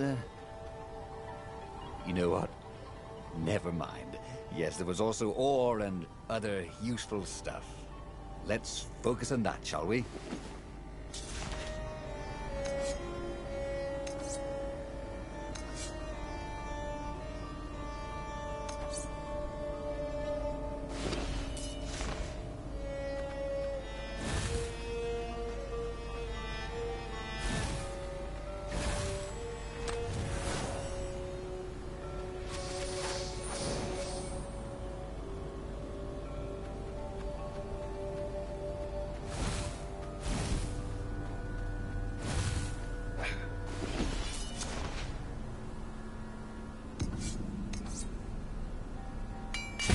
From the frigid north was really useful for making popsicles and birdsicles.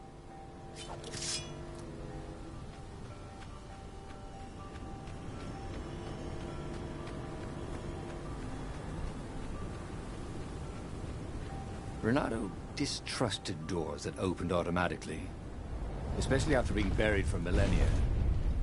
Was this some sort of trap?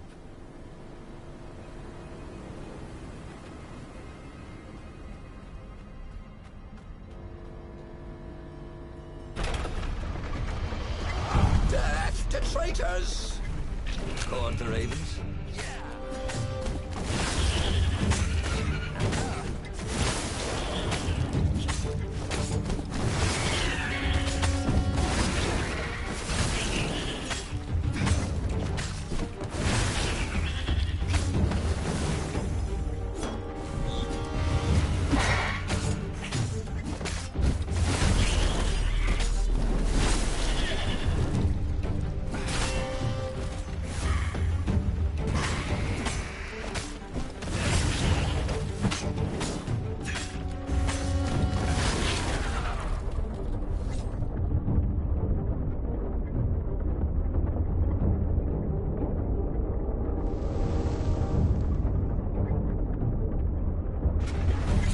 Ravens were already here, cawing in frustration. They were still searching for a way in. Good. Then he hadn't come too late.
That would come in handy in a pinch.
Renato was surprised that he didn't feel more pain. Just a bit dizzy. Whew.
They really needed to redecorate anyway.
Wait, what? How was he outside?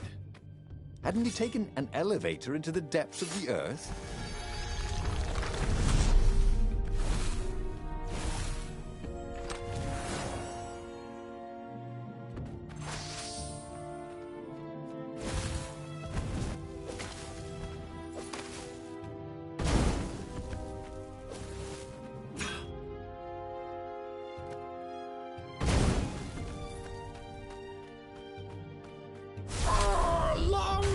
The Emperor! Called the Ravens.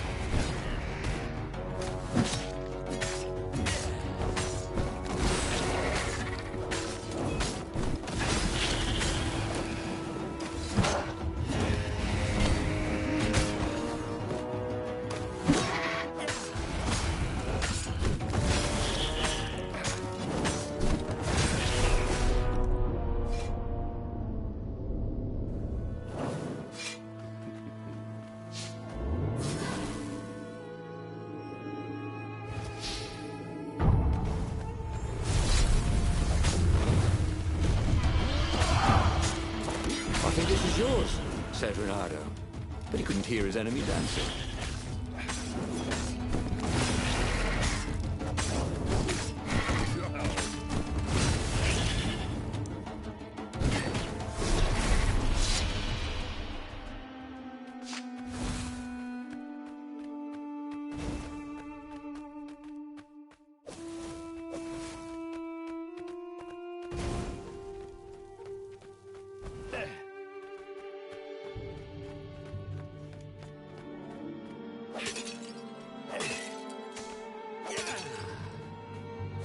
Once you try it, you're hooked.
Wasn't making a dent in those shields.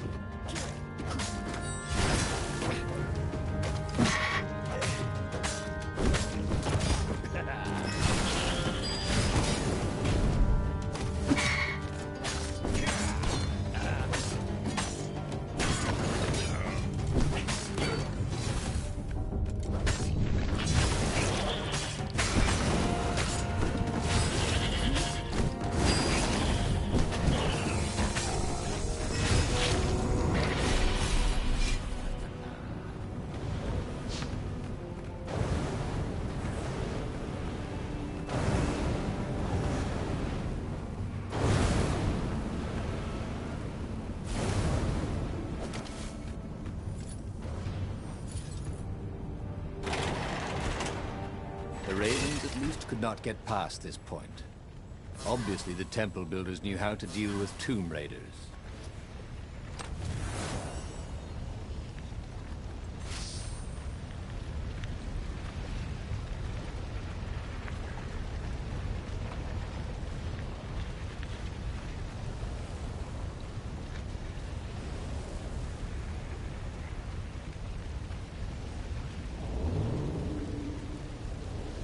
Imagine if you built a house on one of these things.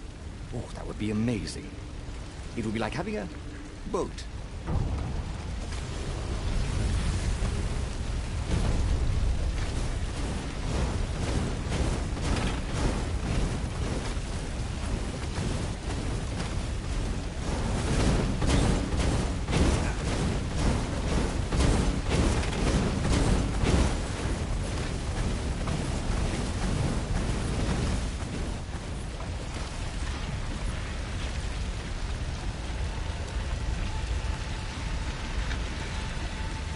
It was a stone of the purest blackness. It reflected no light, like a void made solid. Nervous, he picked it up. I can make you mighty. Who said that? It was the stone. Eager, thirsty.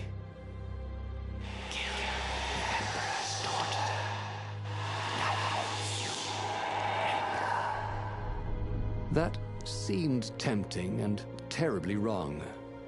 Zenobia was the Emperor's greatest general and a potent witch.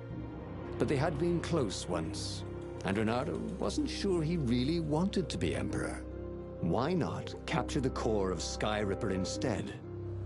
It was the eye of a lost god torn out by the transcendent Emperor to power his greatest weapon. "It's the core," said the stone anxiously.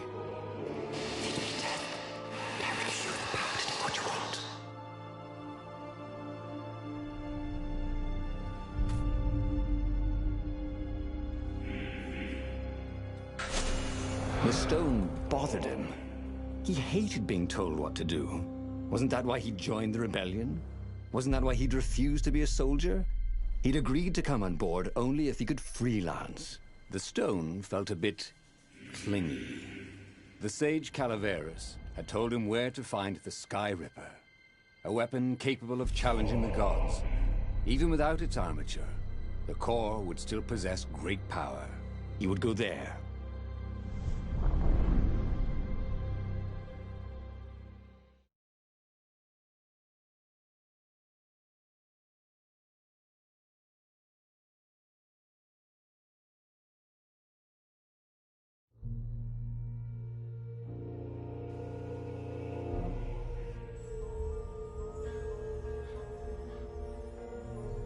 The moment he landed the Farfarer, Renato had a rare feeling of regret. It's not too late, he thought. He could turn around and sail for Zenobia's island. He frowned. Wait a minute. He didn't want to kill Zenobia, did he? Sure, technically she was the enemy, but they'd been at Sword Fu school together. They'd never been lovers, but somehow they'd been closer. She'd told him every secret about herself. Except the biggest one. That she was the Emperor's daughter. No. Kill Zenobia, whispered the stone. Before it's too late.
Bernardo remembered when he'd first stolen one of these.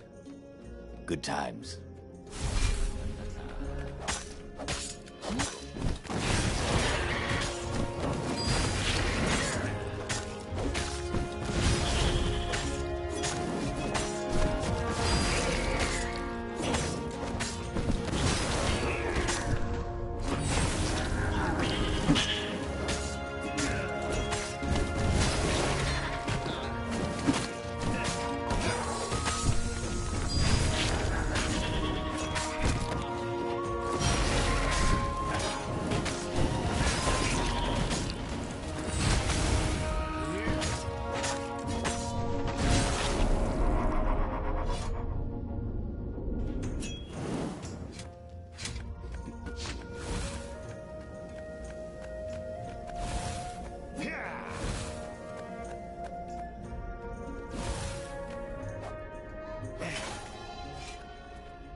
There was something sour in the air. Like the earth had ruptured over something that had been fermenting for a very long time.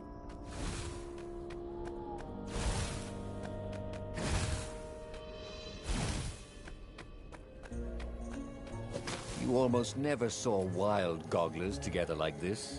The toads had to train them not to peck each other to death. So these had to be imperial gogglers. That meant ravens were up ahead. Who are you looking at? Oh, right. No one. The stone hadn't lied about what it could do for him. With each raven he cut down, he felt a jolt of power flowing into his arm. "You're weak," whispered the stone. "The call will kill you." Are you afraid of it? No, don't be ridiculous. It chuckled. But it's unstable. It will poison you as much as carry it, and then if you try to use it, it will explode catastrophically. Bernardo did not trust rocks that talked in his head. He went onwards.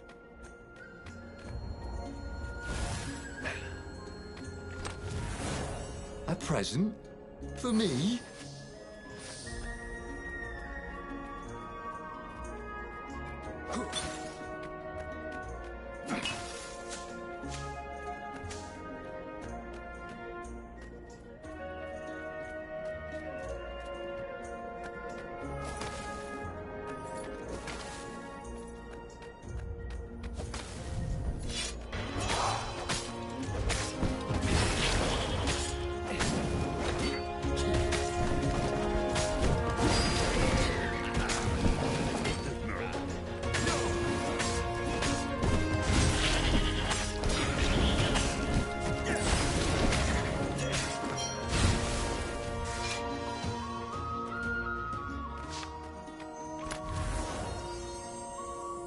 The rock felt hot in his hand.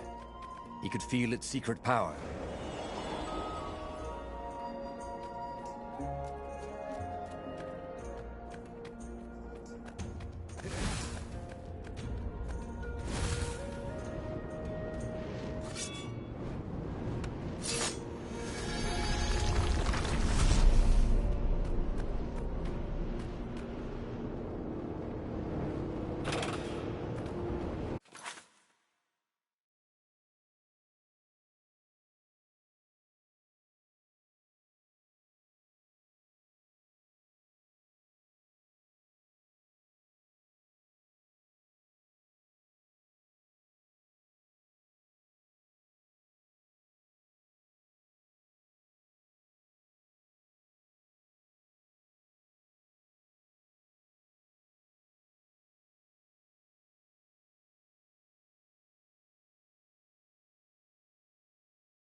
Open, says me.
Renato wondered if he could learn to cook this way.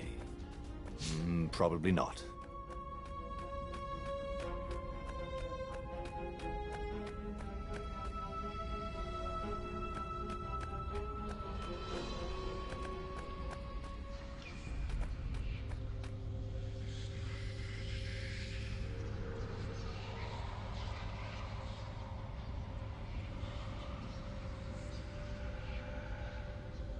As he approached the core, the stone became hysterical. No! It's too much power. We'll rip a hole in space and time. He had a sudden vision of plunging his gauntlet into the core and dying in anguish. That wasn't his vision, was it? The stone had sent him its darkest fears, hadn't it? He had a sudden impulse to do exactly that. He raised his right fist and plunged it into the core. There was a rush of light. He thought he could hear the stone screaming. And then he passed out. When Renato came to, the core was gone. But the Iblis stone was no longer black, but glowing with a blue light. And it was silent. "I can't hear you," he sang out. And, "You?" It didn't answer. "Ha!" he said. He had defeated the demonic gem with the power of his mind. He felt invincible. It was time to attack the Imperial outpost on the Nexus. Take the battle to the enemy. But among the huge crystals, there was also an observatory.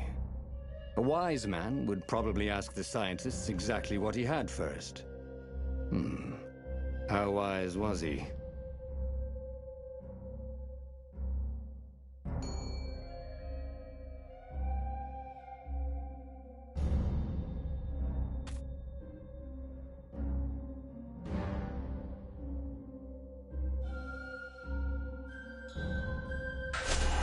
As the Farfarer sailed towards the Nexus, Renato wondered if the core had been created to silence the stone, or even to feed its hunger. Honestly, he didn't care.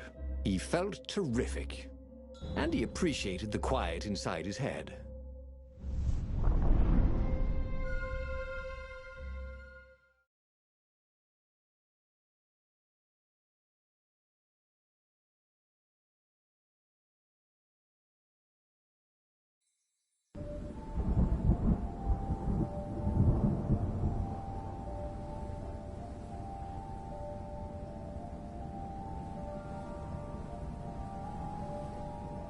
The Nexus was infested with ravens, but that didn't bother Renato. With each death, the converted Iblis stone in his gauntlets glowed brighter, and he felt stronger.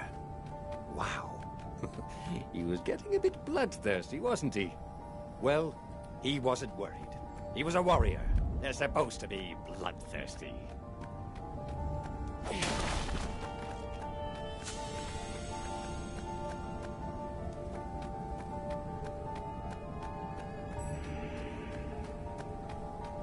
Renato wondered idly if people who had built these poles had really, really long tentacles.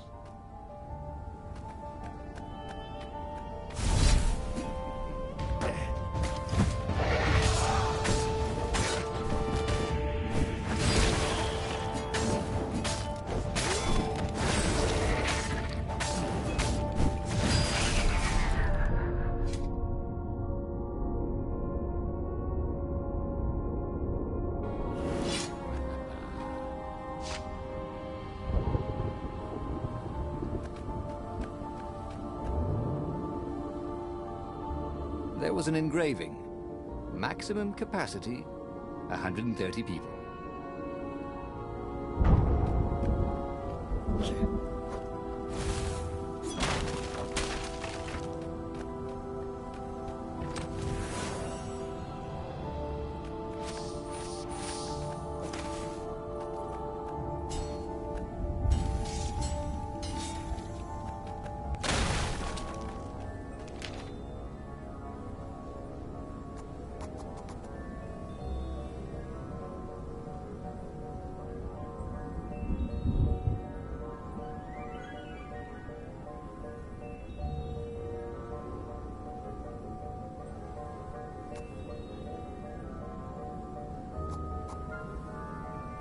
This was way better than being able to shrink down to the size of an ant. What was that all about, anyway?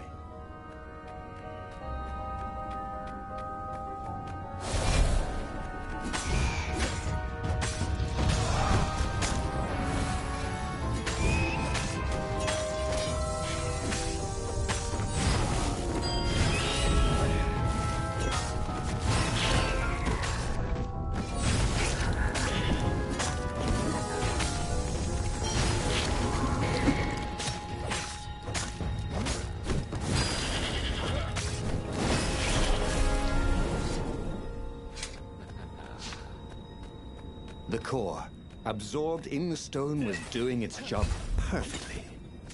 Bernardo could feel a little eldritch jolt every time he downed a raven, but then it flowed into the glowing stone the way water flows down a riverbed. It all felt perfectly natural, as if all his life, this was what he had been meant to do.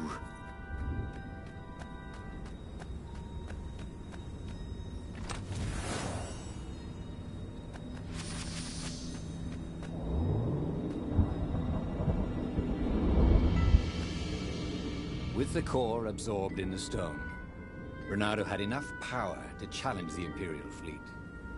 First, he would disrupt the enemy communication lines. Then, he would head for the rebel base.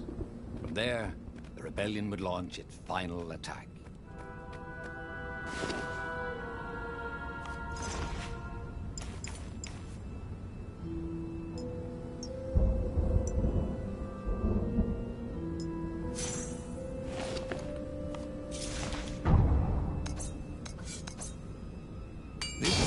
From the mystical East could make time itself slow for you.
Bernardo tore through the last remaining guards at the outpost like hot coffee through snow.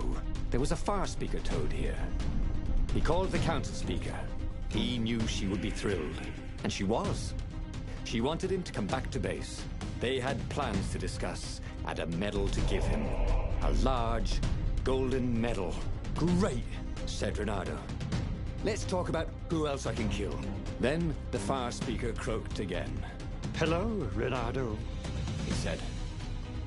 If you get sick of slaughtering second-rate birds in the Nexus, I'm waiting for you in the mountains. Zenobia. She missed him. She loved him. Once she saw how awesome he'd become, maybe she'd join him. They'd kiss and... Well, if she did refuse for some reason, he was no match for him now.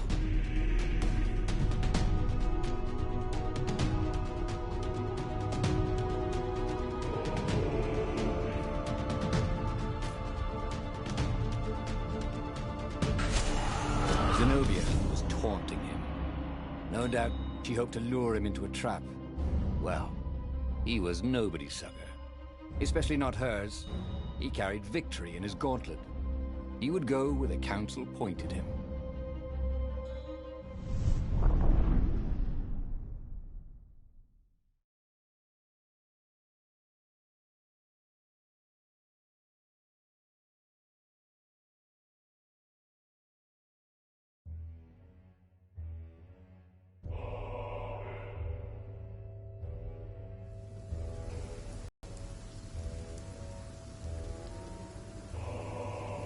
As he set foot on the island, Renato felt energized, like when he was hunting or dancing. Then he smelt it, the stench of ravens. It was a good thing he was here too, before they tripped over the secret base. He was really saving the council toad's bacon, so to speak.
Renato had an artifact that made him practically a godlike warrior.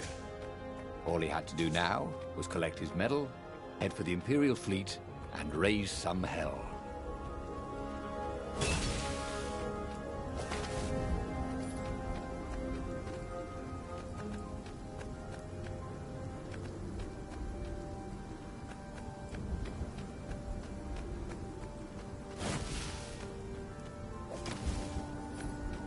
Don't look down, he thought.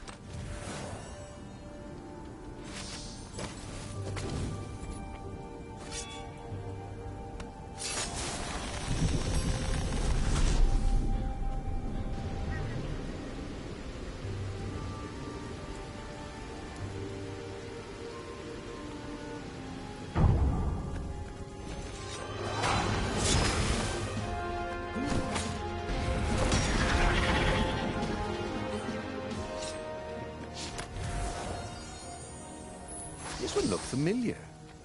Had he lost this one in a card game? Welcome back, he thought.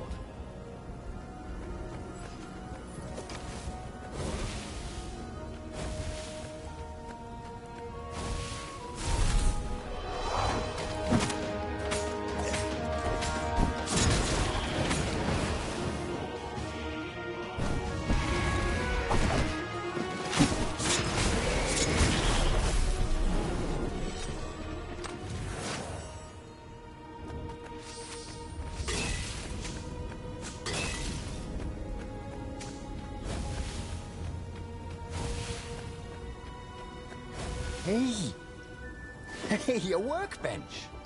He could try out his new bling.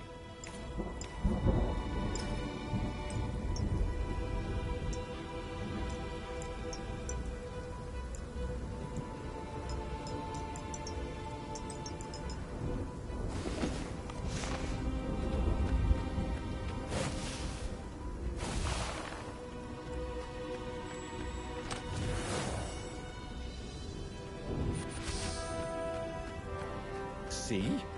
Renato was a hero of the revolution. He deserved a medal. Soon, he deserved every medal they had, and hopefully one big medal ceremony in front of everybody with trumpets so everyone could know what he'd accomplished.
Let's make this quick.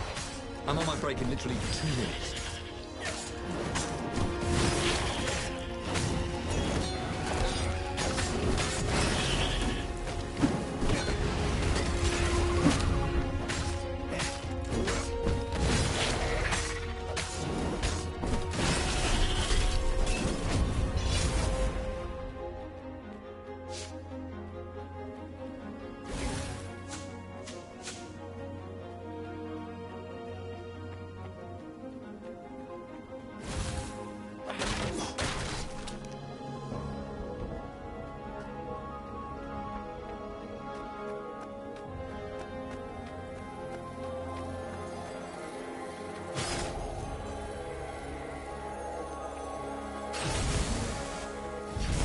Boy, if looks could kill.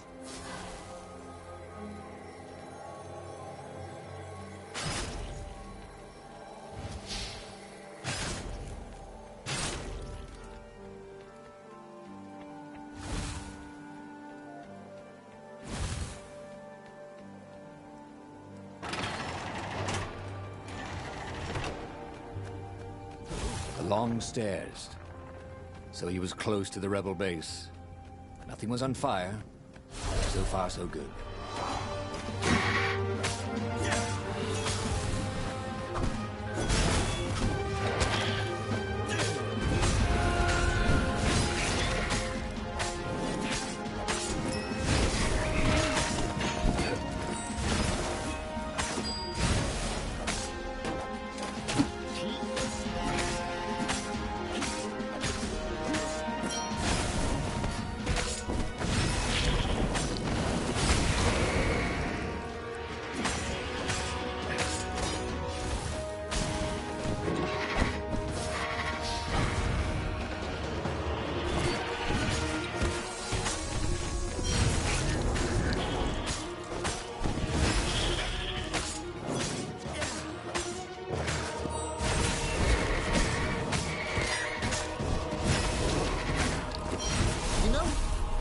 Smell any better when you're dead.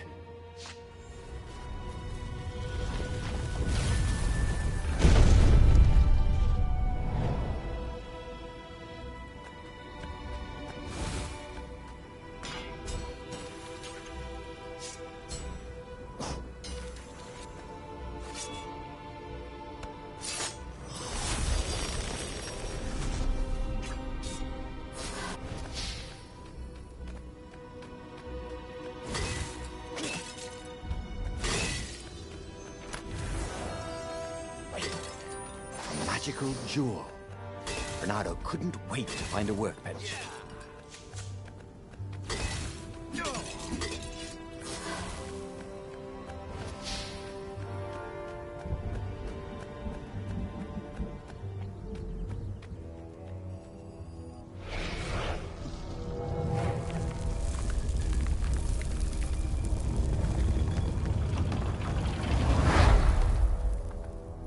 Inside the rebel base, Renato was invited to the council speaker's private chambers. So, this is the Iblis Stone? He said. I can feel its power. Renato told her how he had fed the core to the stone and made something even more useful than either. Crazy like a fox, she croaked. And Renato chuckled as if he'd never heard the joke before. We've given you the best quarters and a bottle of Tantalonian firewater. All for you. So they'd remembered. He woke in the morning with the sweetest of hangovers.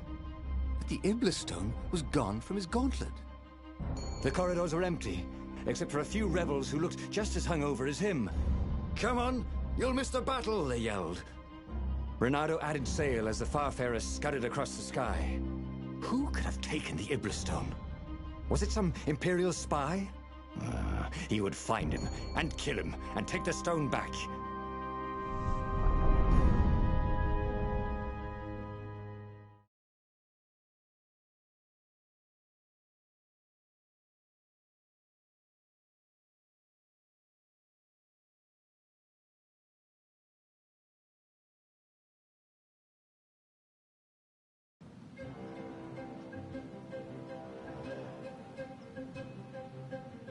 Renato had a bad taste in his mouth.